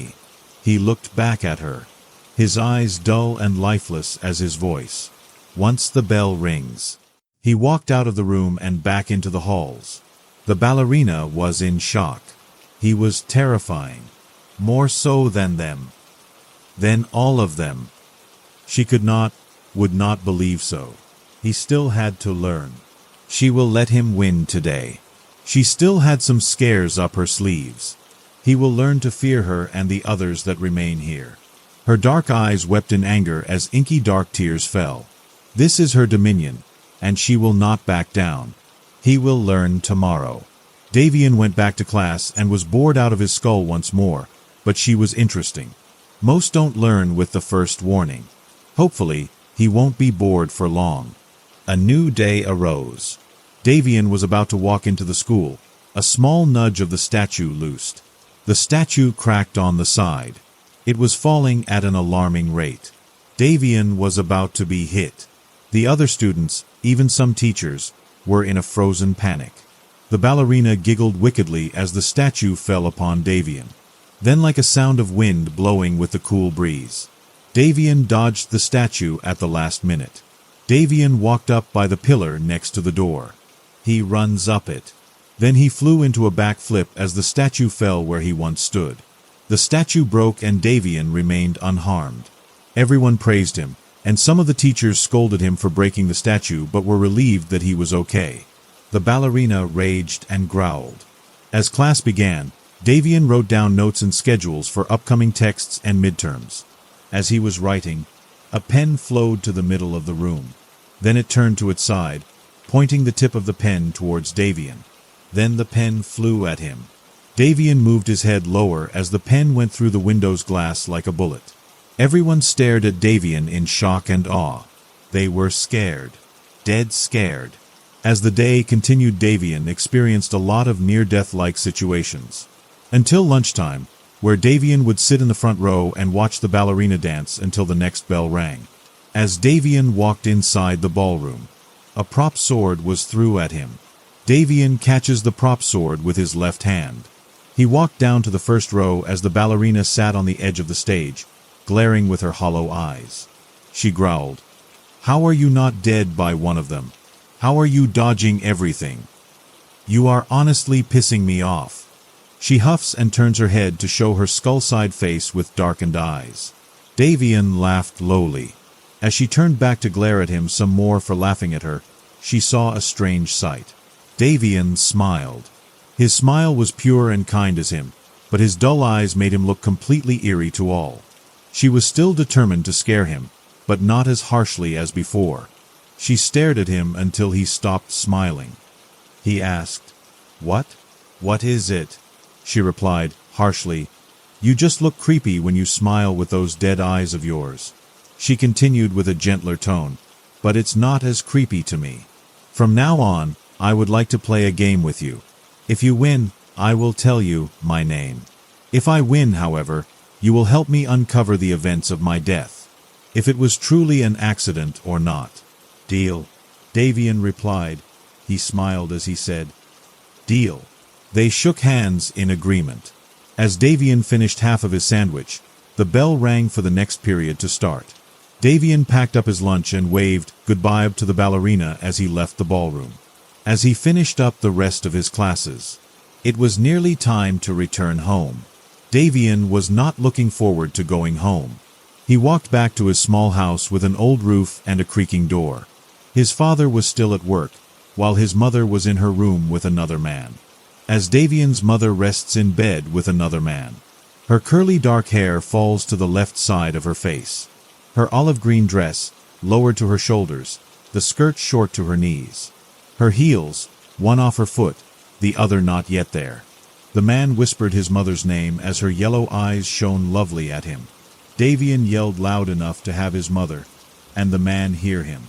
He yelled, "Oh, I'm home." His mom yelled back, "Hi, honey. How was school today?" His mother walked out of the bedroom. The man followed behind her. Davian could see him better outside of the bedroom. After all, his mother was covering him a bit. The man was a bit on the taller side. He had blonde hair and green eyes. He was around 10 feet 1 inch in height. He was on the muscular side, with a fit build. The man said cheerfully, "Hey buddy, I'm your mom's friend. I'm Adam. It's nice to meet you, buddy." The man smiled, showing his shining white teeth.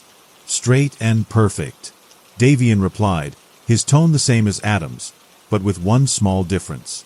Davian was talking similarly to the man in a sacrist way. Davian said, "I'm Davian."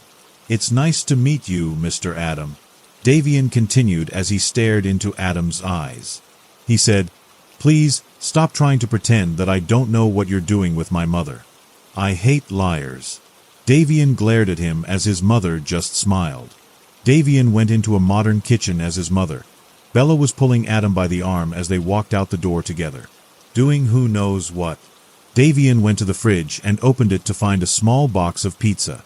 He opened it. He noticed that the pie was greening with mold.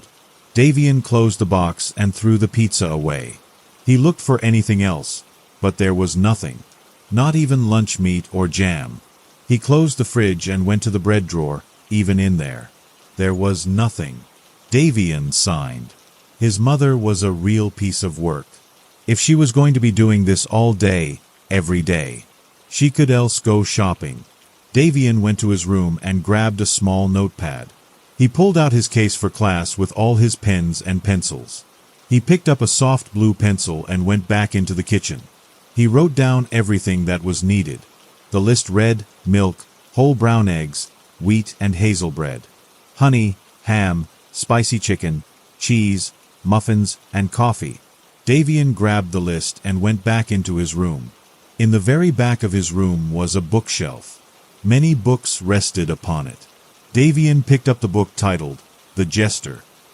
He opened, and inside the book was $100 to $200 in a hidden area in the book. He took $50 and closed the book. He put it back on the shelf. He walked back out of his room and to the closet in the hallway. He opened the door to get a small set of bags and a cart. He dragged them out and closed the door. He walked outside. He goes down the corner from his house and turns left. At the end of the street was a small market. The market was not that special looking. It was like any other market that Davian went to before. He walked inside and got everything on the list. He looked around the market to make something for dinner. He was not sure what to make. As he checks out, the cashier stares at him as she rings him up. She asked, "Where are your parents, kid?" Davian replied, "My dad is working still, and my mom is out." She smiled and bagged the items lightly with the bags he gave her. As he put the bags into the cart, he lists the change as he heads home. He noticed a new pizza shop had opened by the market. He looked at his change. Maybe he could grab a small pie for dinner. It was just him and his dad who would be home. His mom will have dinner with her noob friend. He walked home and opened the door. He took out the groceries before he went for pizza. It wasn't that far of a walk anyway. After the groceries were put away, he closes the bread drawer and the fridge. He walked back out of the house. He walked to the new pizza shop. It was a red brick building with a blue roof. The doors were made from glass. The sign read, "Batty Pizza." Davian enters the shop. The inside of the shop had several seats and booths. The scents of bread, tomato sauce, and various meats and fruits. The floors were red and black marble. The tables are maple oak wood. Davian went to the glass displays of the pizzas that Batty's made. There were 5 pies. The first was called Skull and Bat Pizza. It had wheat bread with grassel cheese and skull mushrooms with bat meat, which was just ham-shaped like bats. The second one was called the Ghost's Pizza. It had walnut bread with goat cheese and ghost bell peppers with ghost-shaped chicken. The third was called Wabiza. It had white bread with cheese and pepperoni in the shape of spiders with black olives for spider legs. The fourth one was called Batty's Special.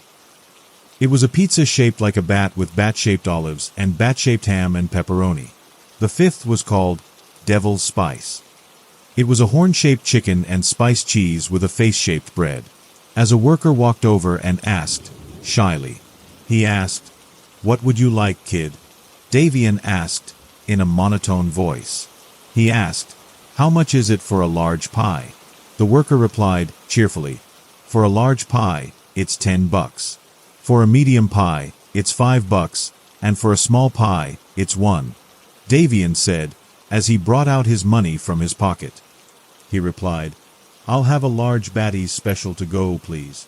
The worker nodded and went to make the order. After making the order, the worker gives Davian a large box with a bat on it. Davian paid for the pie and went home. It was around 2 p.m. As Davian walked home, a dark blue car rolled into the driveway. Davian smiled as he walked a bit faster. A dark-haired man got out of the car.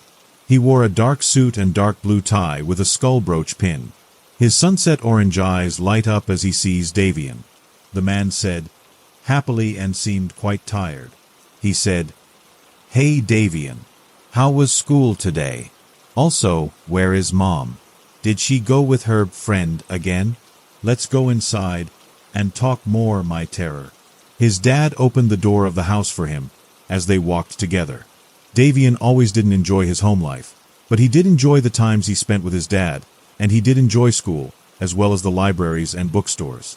When his mom was around and not hanging out with her friends, it was no longer a home life that he enjoyed. It turned into a hell life. Davian wished he had a normal mother, sometimes. But that woman was his mother, somehow.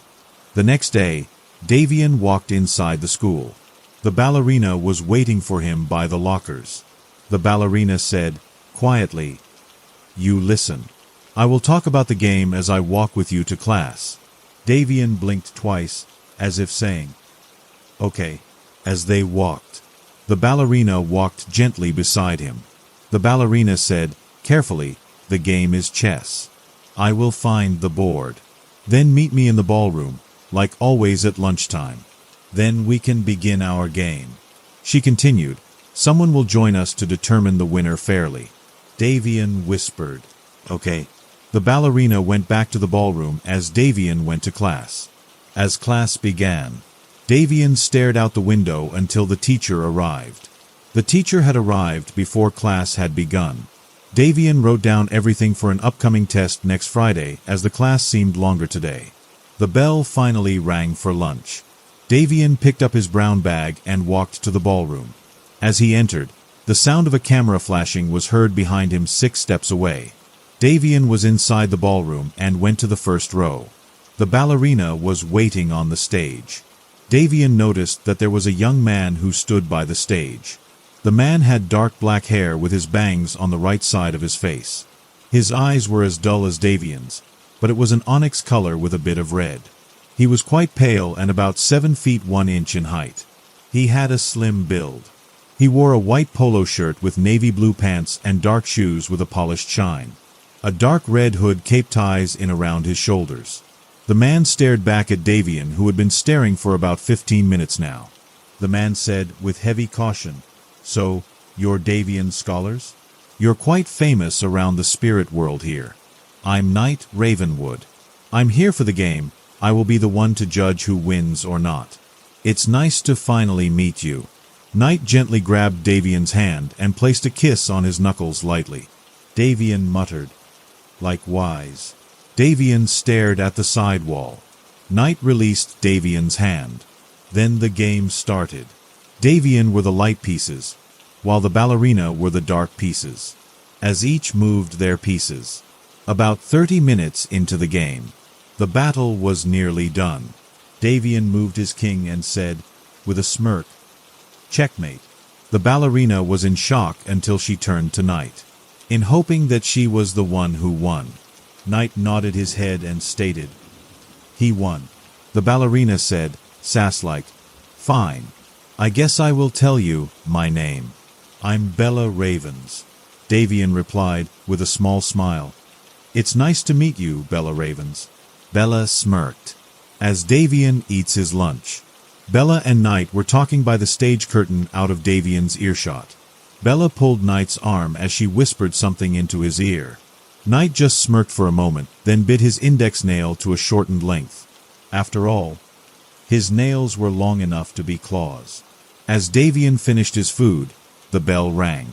Davian was about to say goodbye, when Bella pulled Knight in front of her at the edge of the stage. Then Knight was looking down at Davian, who was standing in front of it. Bella pushed Knight and giggled. Knight falls as Davian catches him. Davian helped Knight to his feet, as Knight glared at Bella. Davian waved goodbye as he left the ballroom with 2 spirits chasing each other like little kids. As Davian went back to class, The teacher went over several things and materials that would be in the test for Friday. As the last bell rang, Davian brings home a lot of study materials. Oh, the joy of studying. As Davian walked home, his mother was out again, and his father was still working. Davian went to the door as he walked inside. He went to his room and studied. For tomorrow was a new day. Davian was sleeping on his desk, still at home. His alarm rang with a loud siren tone. Davian moved slightly. He yawned as he raised his head. His hair was all messy and all over the place. He raises his arms as he stretches. Davian quickly changed his clothes into his school uniform and brushed his hair. He turned off the alarm. Davian walked into the kitchen and made a honey and peanut butter sandwich. He put the sandwich into a brown bag, and Davian grabbed his bag as he had already placed his homework and school materials back before he studied last night. Davian walked out of the door and locked it with his house key. Then he walked towards the bus stop. While he was waiting, a girl walked over to the bus stop as well.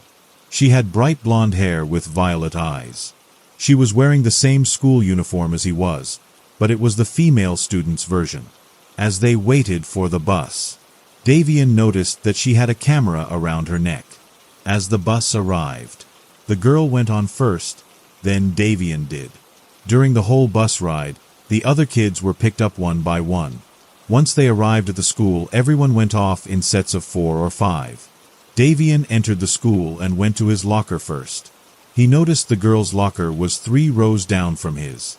Davian went to his class. He noticed the ghost girl who smelled like candy and sweets was moving from one desk to another out of boredom. Then the sound of a camera flashing was heard again.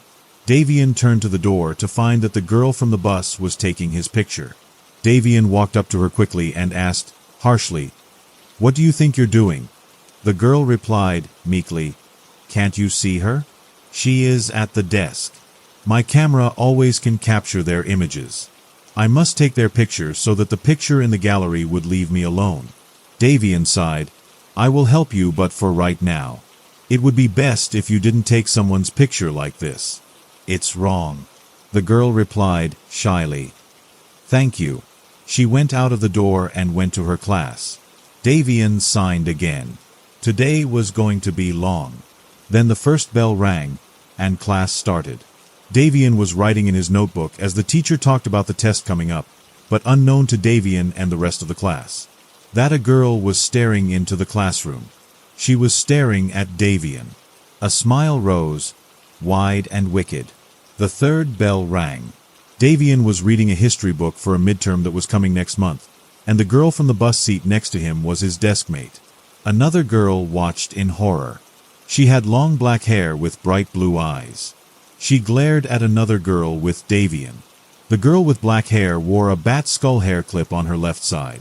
Once the teacher said that the students had free time. The girl with the bat skull hair clip walked over to Davian and the other girl. She politely said, "Hey Davian, I'm Amy Dark Lights. I was wondering if you would like to study with me for the midterm coming up this month." The girl next to him replied, meekly, "Can I join too, Amy? I need help studying too." "I'm Lily Hallows." Amy pouted and muttered, "I wasn't even talking to you. Mind your own business. Ask Andrew or something." Lily was about to reply, but then Davian spoke to Lily in a calm tone. He said to Lily, "Why don't you ask Andrew? He's great in history as a study partner, Lily." Amy was in awe. That was her dark prince. His wondrous eyes never miss any detail. She was more in love with him now. As Lily played with her hair as she thought about it, she then went over to Andrew. Davian looked up at Amy. Amy felt like her heart was going to burst. He said, calmly, "Sure. We can study together." Amy replied, "Here is my phone number.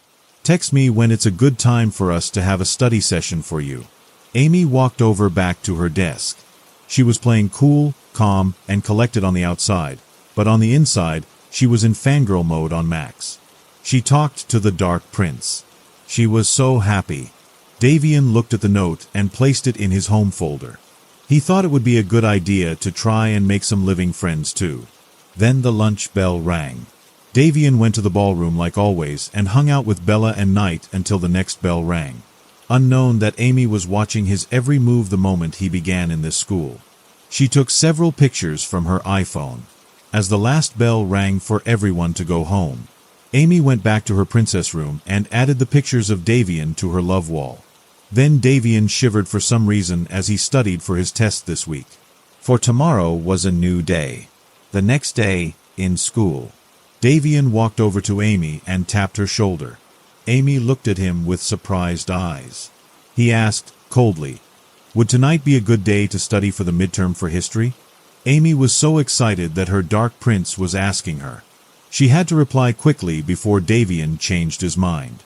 Amy replied, sweetly, "Sure. Let me ask my dad quick." Amy texted her dad, and he said sure. Before Amy could tell Davian, he disappeared. She looked around her to find him. He was heading to his first class. She remembered that he had a test today in that class. She would have to wait until her third class to talk to him. Davian walked into his classroom. The teacher was there early today because the test would begin as soon as all the students arrived at class. After the test, Davian was mentally tired. Once it was the third bell. Amy looked to see if Davian was already in class. He was, but he was resting on his desk. Amy walked over to him as she sat next to him. She watched him for a few minutes before she woke him up. He was beautiful as he slept. This is not the end of the story. Part 2 will come soon. I plan to make this a book someday. Happy Halloween. And thank you for reading The Ballerina. Story number 5. There was nothing special about that morning. The sun was warm, and the breeze was cool, one of the first hints that spring was here to stay. It started off as a simple thought, just an idea. But I never could have imagined what that idea was capable of causing. I woke up early even though it was my day off. I yawned and glanced out the window, thankful that the snow was finally gone. I debated for a moment what I was going to do with my day and couldn't really decide. I figured I'd end up doing the same thing I always did on my days off, a morning walk followed by some TV and a few THC gummies. I always wanted to do more in theory, but sometimes the simplest things were the most peaceful. I really loved the walking path near my house. I lived on a street with a dead end, and the path was directly at the end of it. It wasn't anything crazy, just a 4-mile loop around some pretty tame woods. No big inclines or lakes, not much to see, but I still found it really relaxing. I think part of what I loved most was just how plain it was. As a result, not many people went there to walk. I usually never saw anyone at all, which I was a really big fan of. I know I shouldn't mind having to talk to other people, but I hated that awkward moment of deciding whether or not to let out a good morning. I jumped out of bed and got dressed. I was content with the plan for my day off, and I thought about what I would order for food later. I left my house and headed down the quiet street. My decent-sized light blue home was on the left side of the road. As soon as I stepped onto the pavement, I could see all the way down the trail until it curved off to the right. I thought it was really cool to be able to see that far into the quiet forest. I would always stop before the trail bent and look back at my house. There was no particular reason why. I just liked seeing how it looked from that distance. I reached the woods and walked at a calm pace, clearing my head in the process. The actual forest was huge, but the trail only covered a small section. Even moving pretty slow, I was done in under 2 hours and returned back onto the road feeling content with my walk. I wasn't big on working out, but I like to say any day you walked at least an hour is better than any day you didn't. My body and mind just always felt so much better after. I made it back to my house and turned on the TV. If nothing else, I like to watch interesting things. No dumb sitcoms or reality shows. I love to learn about nature or history, and I looked through my options. Recently, I had been getting into historical evidence of God, like biblical artifacts that could actually exist. I was raised Catholic, but only in name, as we never went to church except for Christmas, and my parents didn't really care what I believed in. When I was younger, I did believe all of it, but the older I got, I began to question things that didn't line up. The more I learned about science and the universe we live in, the more skeptical of many things I became. That being said, there was a lot of evidence of different artifacts and events. It really fascinated me to try and come up with a conclusion that accommodated aspects of the Bible, as well as solid scientific fact.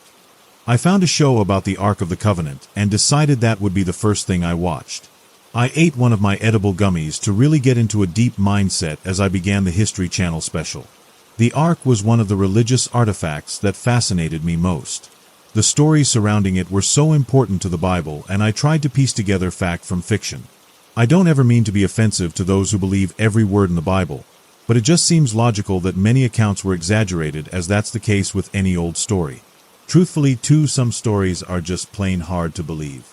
I don't buy a lot of it, but there are things like the existence of Jesus and the Great Flood that actually do have a lot of historical evidence.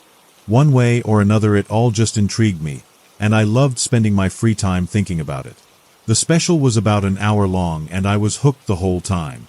When it was over, I put on a comedy show for a few minutes so I could think deeply before I watched something else that challenged my brain. I thought about the Ark and the power it was supposed to have, as well as where it could possibly be if it actually did, or still does exist. I thought too about Jesus and all the miracles he performed. The truth is, there has to be something there. Not all the stories are fake, there's just too many accounts of Jesus and the large impact he had. I mean, even the fact we're in the year 2024 is because of him. So, what's the conclusion of it all? That was the real question to me, and fueled by the edible, I thought about it longer than normal. We as humans live on Earth, and more than likely evolved into the state we're currently in. But are there other planets life can survive on? It certainly seems incredibly likely with the size of the whole universe. I wonder as well if there are humans on other planets, or if we only look the way we do specifically because of the Earth. So why are we here? Why does any life exist? What's the point of living for what on the grand scale of things equates to an insignificant amount of time? If God is real, why would he create us just to die? I thought about it in silence for a few minutes before something occurred to me. There is likely other life out there, no matter what form it actually takes. I've heard more than once that if a civilization gets to a certain level of advancement, they could create a simulation that's so realistic you couldn't distinguish it from real life. Like the Matrix, basically, and if we were in one, we would never know. Maybe, though, it's not even as complicated as that. Maybe other life just decided to make us because they could. I know humans have a sense of arrogance that our existence has to have some special meaning, but what really supports that besides what we hope for ourselves? We're no different really than any other creature on Earth in the long run, and we certainly experiment on other animals. If we had the capability of creating life from scratch, we definitely would. So, what if we were created by another species out in the universe? What would that actually mean? I'm not cynical about life, but like I said, I don't believe we're special or God's chosen people or anything like that. But it makes total sense that's what we would want to believe. No one wants to think about the bleakness of life and the fact that maybe we're only here on Earth because we can be. If aliens, for lack of a better word, did create us, do they check in on us, keep an eye on their creation? Or did they just make us and leave for whatever reason? There's a real debate about human nature, whether we're inherently good or bad. I've often struggled trying to decide which I believe. I want to think we're good, but anytime I do, someone starts a pointless war or you hear about a mass shooting. But anytime I accept that we may be bad, I see a community come together after a disaster and it makes me second-guess myself. I think the real answer isn't that black and white. I think humans are both good and bad when it really comes down to it. But would that have been what the goal was? If we were created in that way, were we supposed to be fully good and kind, but the more we learned and developed we became bad? Or maybe something went wrong with whatever mixture was used to make us. One way or another we are flawed. That isn't up for debate. The question really comes down to, if there weren't laws and government, would we all just kill each other? Actually, wait. Laws aren't what keep people from doing that. It helps, but it's not the main driving factor. Religion is. The fear that if you lie, cheat, steal, or kill, that you'll burn in hell for all eternity. That's what really stops most people from being bad, whether or not many realize it. We strive to be good because we think God is watching everything we do, and maybe that's the whole point. What if we were created by aliens? I'm not picturing flying saucers, but more like larger-than-life entities. Maybe they made us and placed us on Earth, hoping for us to be an extension of themselves and believed we could thrive here in harmony. But what if somewhere along the way something went wrong, and we didn't come out totally good? The Bible is full of stories like Adam and Eve about humans being flawed and making mistakes. Even Noah's Ark is about how the whole world basically became evil besides him and his family. Maybe these stories came from the aliens themselves. It would actually make total sense. What if they saw we had gone bad and needed a way to get us back on track, so they created religion? They came up with God, heaven, and hell in order to give us a reason to be kind to each other. They spoke to select humans under the guise of being God, to make people believe there was a reason to be good. Maybe the Ark of the Covenant was a radioactive weapon that appeared to the people of the time to be creating miracles to reinforce all of this. What if Jesus was one of these aliens, and he came down as a kind of last-ditch effort to get us back on track? It would be the same idea with other religions too. I just don't know enough specifics about the rest. In essence, what if our real creators came up with the idea of religion as a kind of cover story in order to protect the effort they spent to make us? They orchestrated events, created important objects, and influenced people. Basically, anything they would have had to in order to ensure we believed in the existence of a watchful God, when in reality they were the ones doing the watching. Does that mean then that they've since given up on us? God no longer speaks to people, and it doesn't seem like Jesus is actually returning anytime soon. Wars and violence raced through my mind as I thought about how we never truly learn from our mistakes.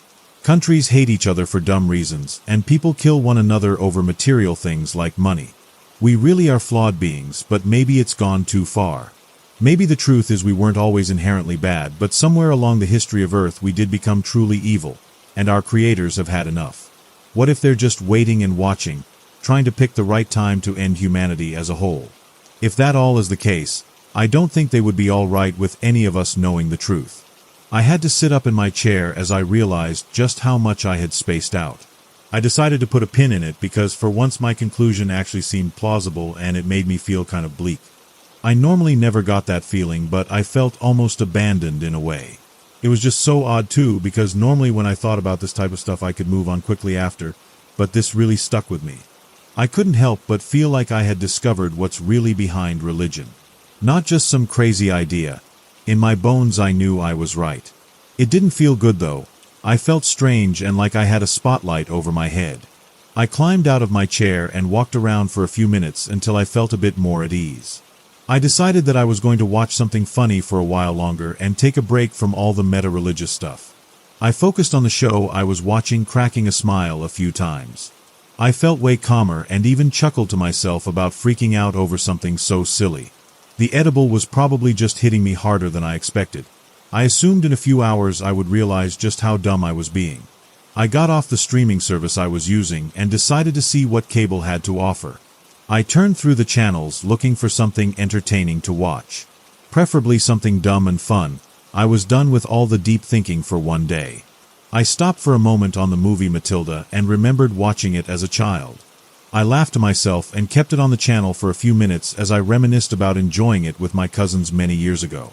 Just as I had lost myself some in the movie, I heard my phone ring.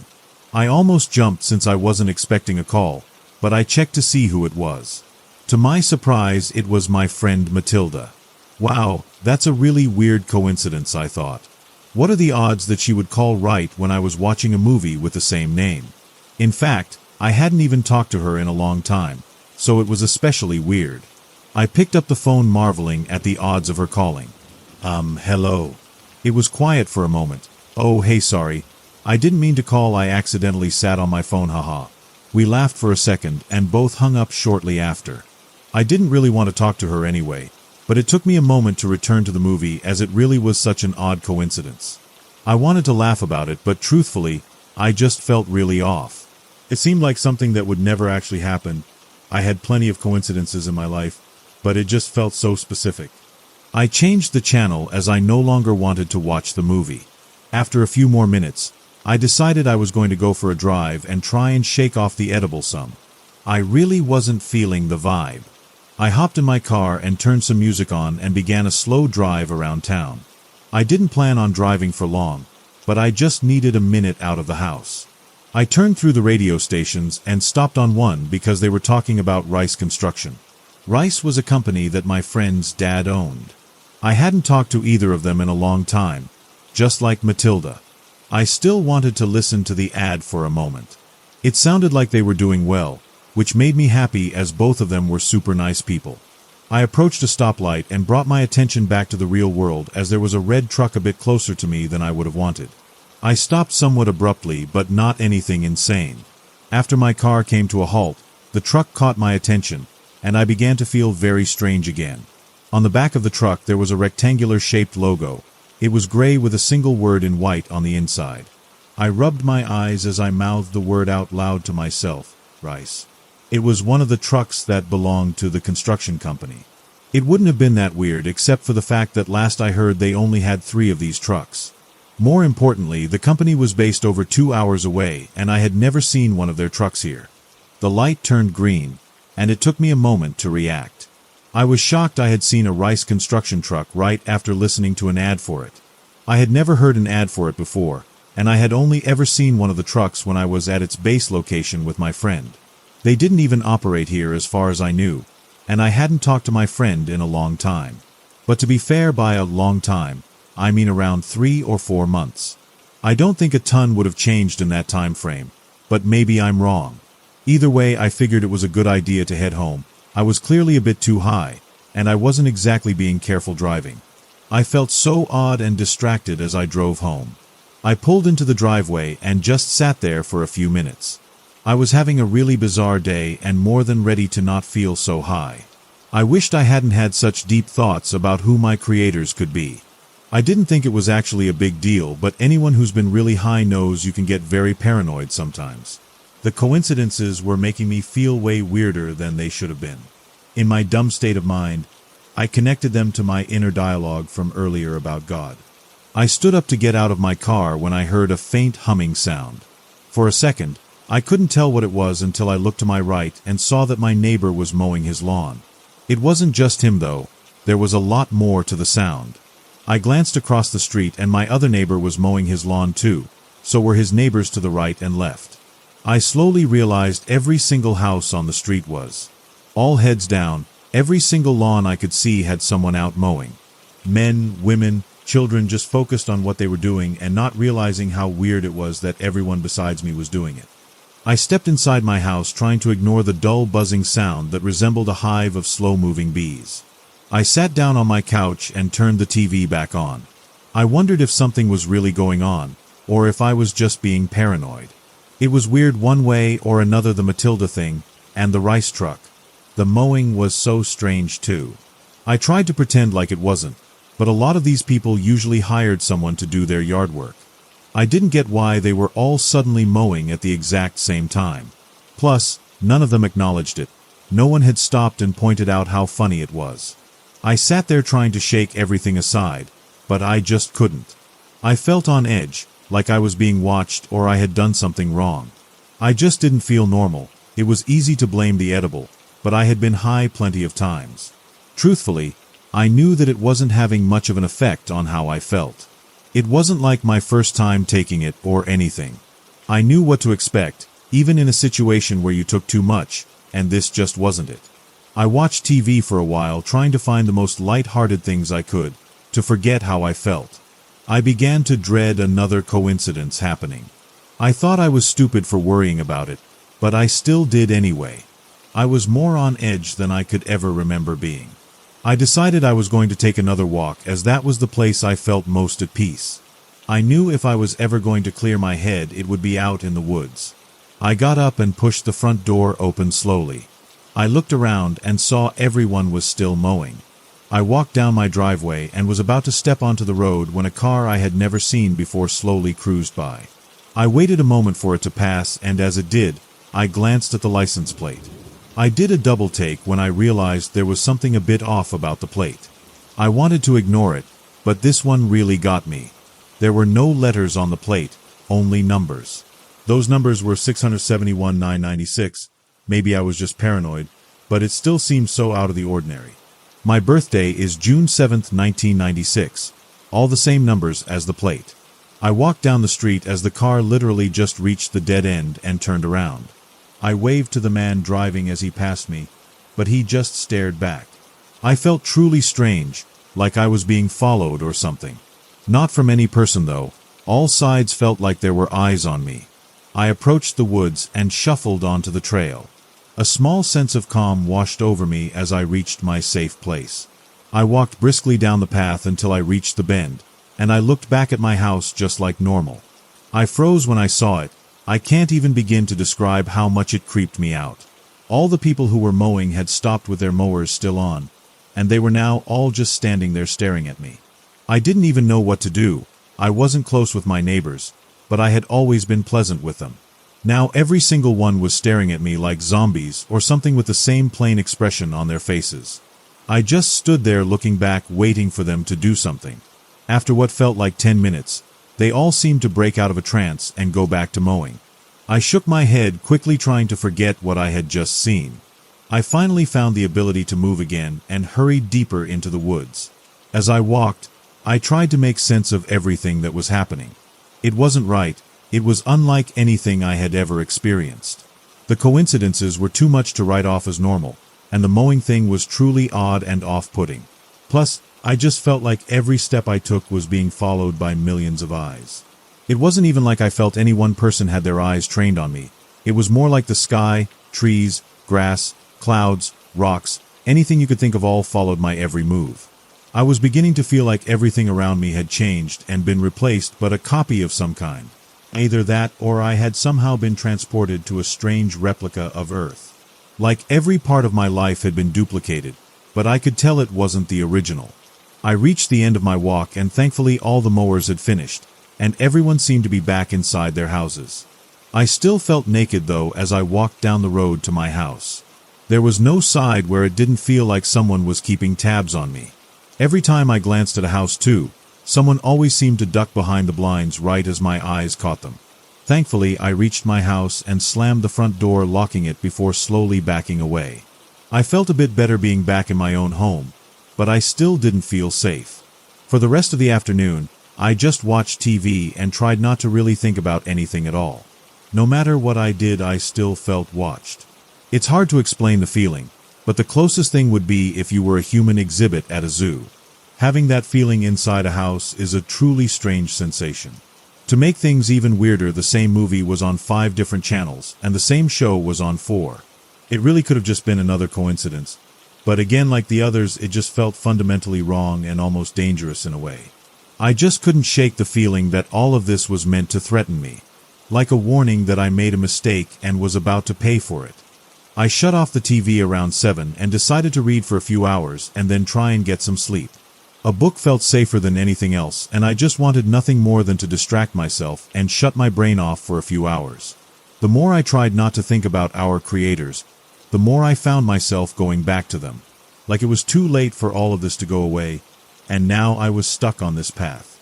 I opened up my favorite book that I had read at least 6 times, and I tried to lose myself in the words. After about an hour of reading, I finally began to feel a bit at peace. That is until I saw it. It was by far the strangest and most terror-inducing event yet. On page 67, which just like the license plate is the first 2 numerals of my birthday, June 7th, the main character's name began to be replaced with mine. It also happened to be right around when he was in a dangerous situation, which wasn't lost on me at all. I frantically flipped through the pages, and the rest of the book was the same, Cade instead of James on every single page. I even went back to the pages I had already read, and they were now replaced with my name. I turned back briefly to page 67 with tears in my eyes and fear overcoming every inch of my body. I wanted to see if anything else was different. I looked through every line until the very last one caught my eye.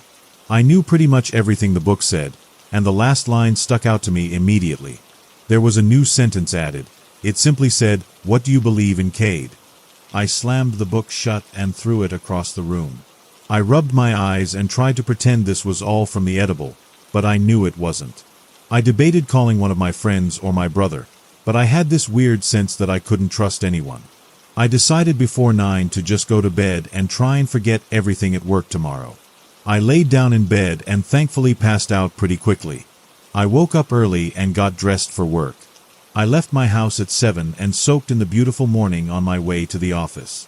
I felt much better for a moment, like all of it was just a bad dream. I pulled into the parking lot of my office and sighed to myself, hoping work would at least be normal. As I glanced up at the building though, I about had a heart attack. There were 8 floors in my building with desks beside every window. Every one of the people at those desks was standing in front of the many windows, staring at me. I started to shake uncontrollably and didn't dare go inside. I slowly backed out and began to drive home. I tried to calm down on my drive, but I didn't even know what to do with myself. I felt like I should call my boss and tell him I was sick, but I was scared to even do that. I had a lot of sick leave, and I decided I was going to take a few days to try and calm myself down. Maybe I was losing my mind. I think I would have been happier if that was the case. I knew I had really messed up in a way I couldn't fully understand or rationalize. This wasn't going to end. I could just feel that it was going to get worse. I pulled back into my driveway and felt everyone staring at me from behind their blinds again. I went inside and noticed my phone ringing. I saw it was my boss, and I snapped back to reality for a moment as I still needed to tell him where I was and that I was going to be taking some time off. I answered the phone. "Hey Phil, sorry. I'm just really under the weather. I may need a day or two off." It was silent for a moment, and he simply replied, "What do you believe in, Cade?" Before hanging up abruptly, my heart sank. I felt like I was being taunted and warned at the same time. I was now fully convinced I was right about the creators, and they were going to make me disappear. Throughout the rest of that day, I had at least 5 more coincidences. They ranged from things on TV to vapor trails from planes that looked identical. I could have sworn too for a moment the world outside of my house flashed in front of me like a staticky television. To my horror behind the flashing world, I saw what appeared to be a huge figure standing in front of total darkness. The figure was also clearly staring right at me. After that I really panicked. I decided I had to talk to someone, and I took the risk of calling my brother and telling him I needed him to come over. To my relief, he sounded normal on the phone, and even pretty concerned, which did make me feel a bit better.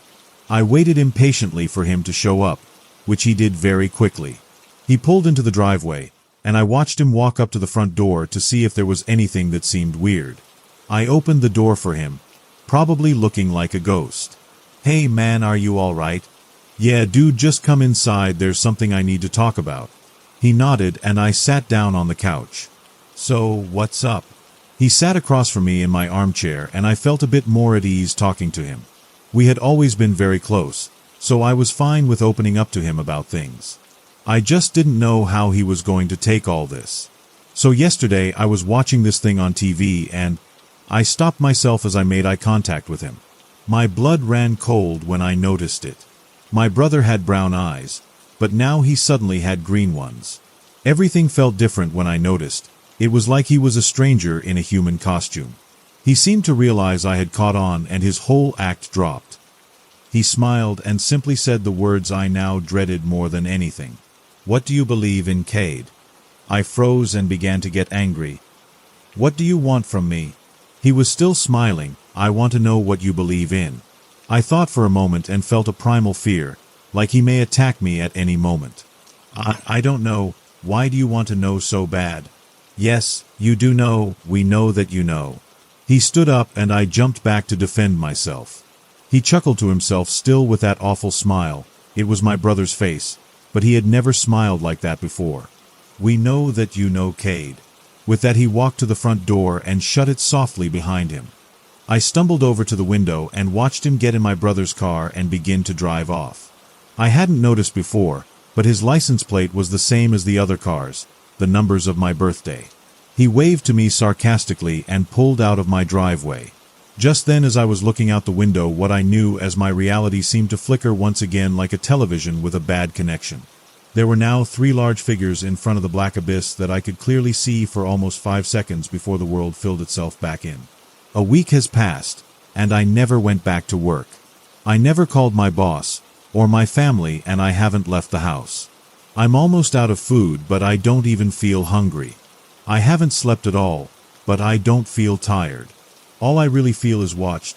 My every move followed both by the eyes of my neighbors when I look out the front window, and by an invisible set that I can always sense. I want to hide and escape, but no matter what I do or where in the house I go, I can't get away. I've never felt so alone in my entire life. I can't trust my friends, neighbors, family, or co-workers. Even the squirrels and birds in the yard seem to watch me. Maybe that part is just paranoia, but it's not like it matters either way. When I turn on the TV, every channel is playing that documentary that started all of this. That now infamous History Channel special about the Ark of the Covenant. TBS, FX, TNT, it doesn't matter, it just plays all day. I tried to call the Xfinity people just to see what they said, and of course the response was, "What do you believe in, Cade?" I tried to read again, but all my books said my name instead of the main characters, just like the first one. I now just sit and stare out the window, waiting for who or whatever is going to show up and take me away. The world flashes more now. It's up to about once an hour, and those three figures in the dark abyss seem to be getting closer to me. I can't make out much detail on their faces besides large purple eyes. I can tell they're at least 50 feet tall, if not bigger, and seem to have a faint glow coming off their yellow skin.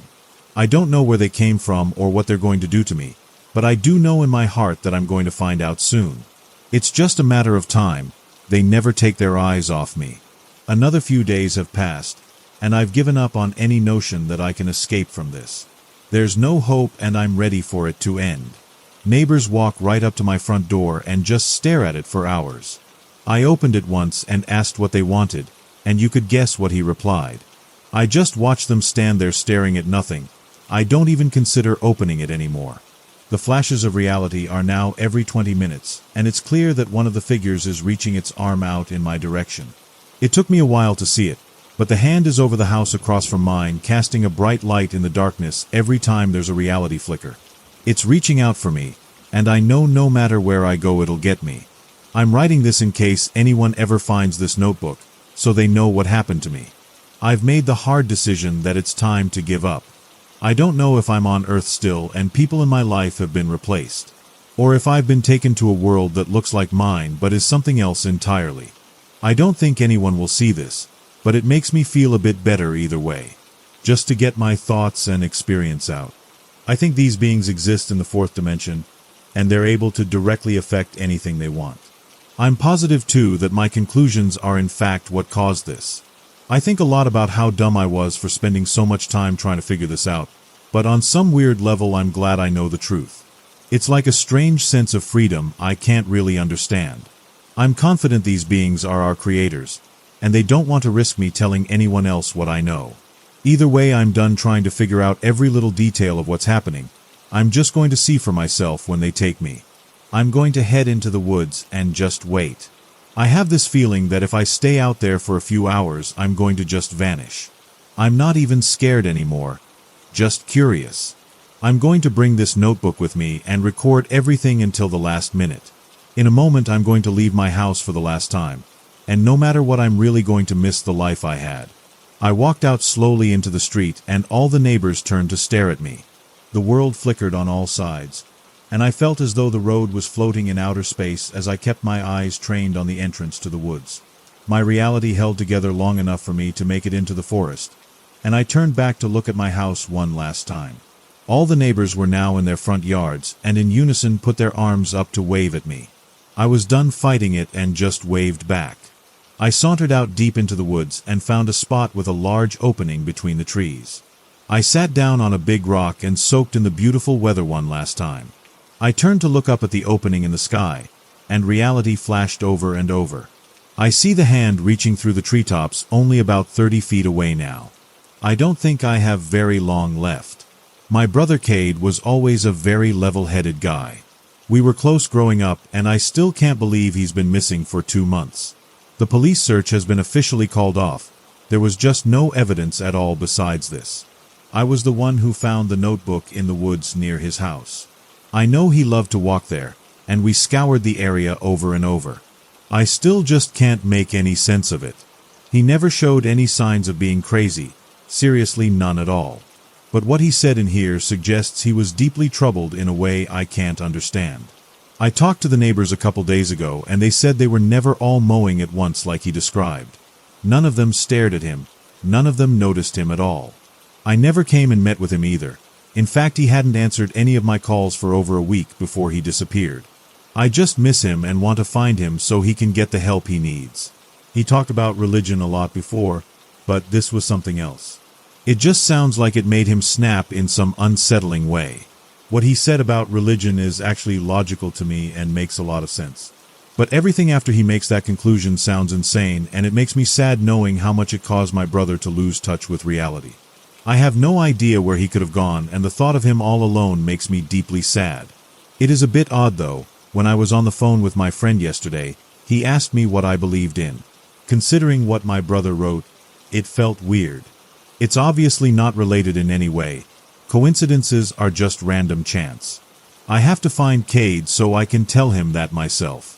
I'm going to keep searching these woods for however long it takes to find my brother. I want him to know he's safe, and we all just want to help. I'm worried those gummies he was taking contained more than just THC. I know in my heart he has to be somewhere in this forest. I don't care what the police say. It may take me days or even weeks, but I will find my brother. I have a feeling I'm getting close. The farther out I go, the more I get the feeling he's watching me.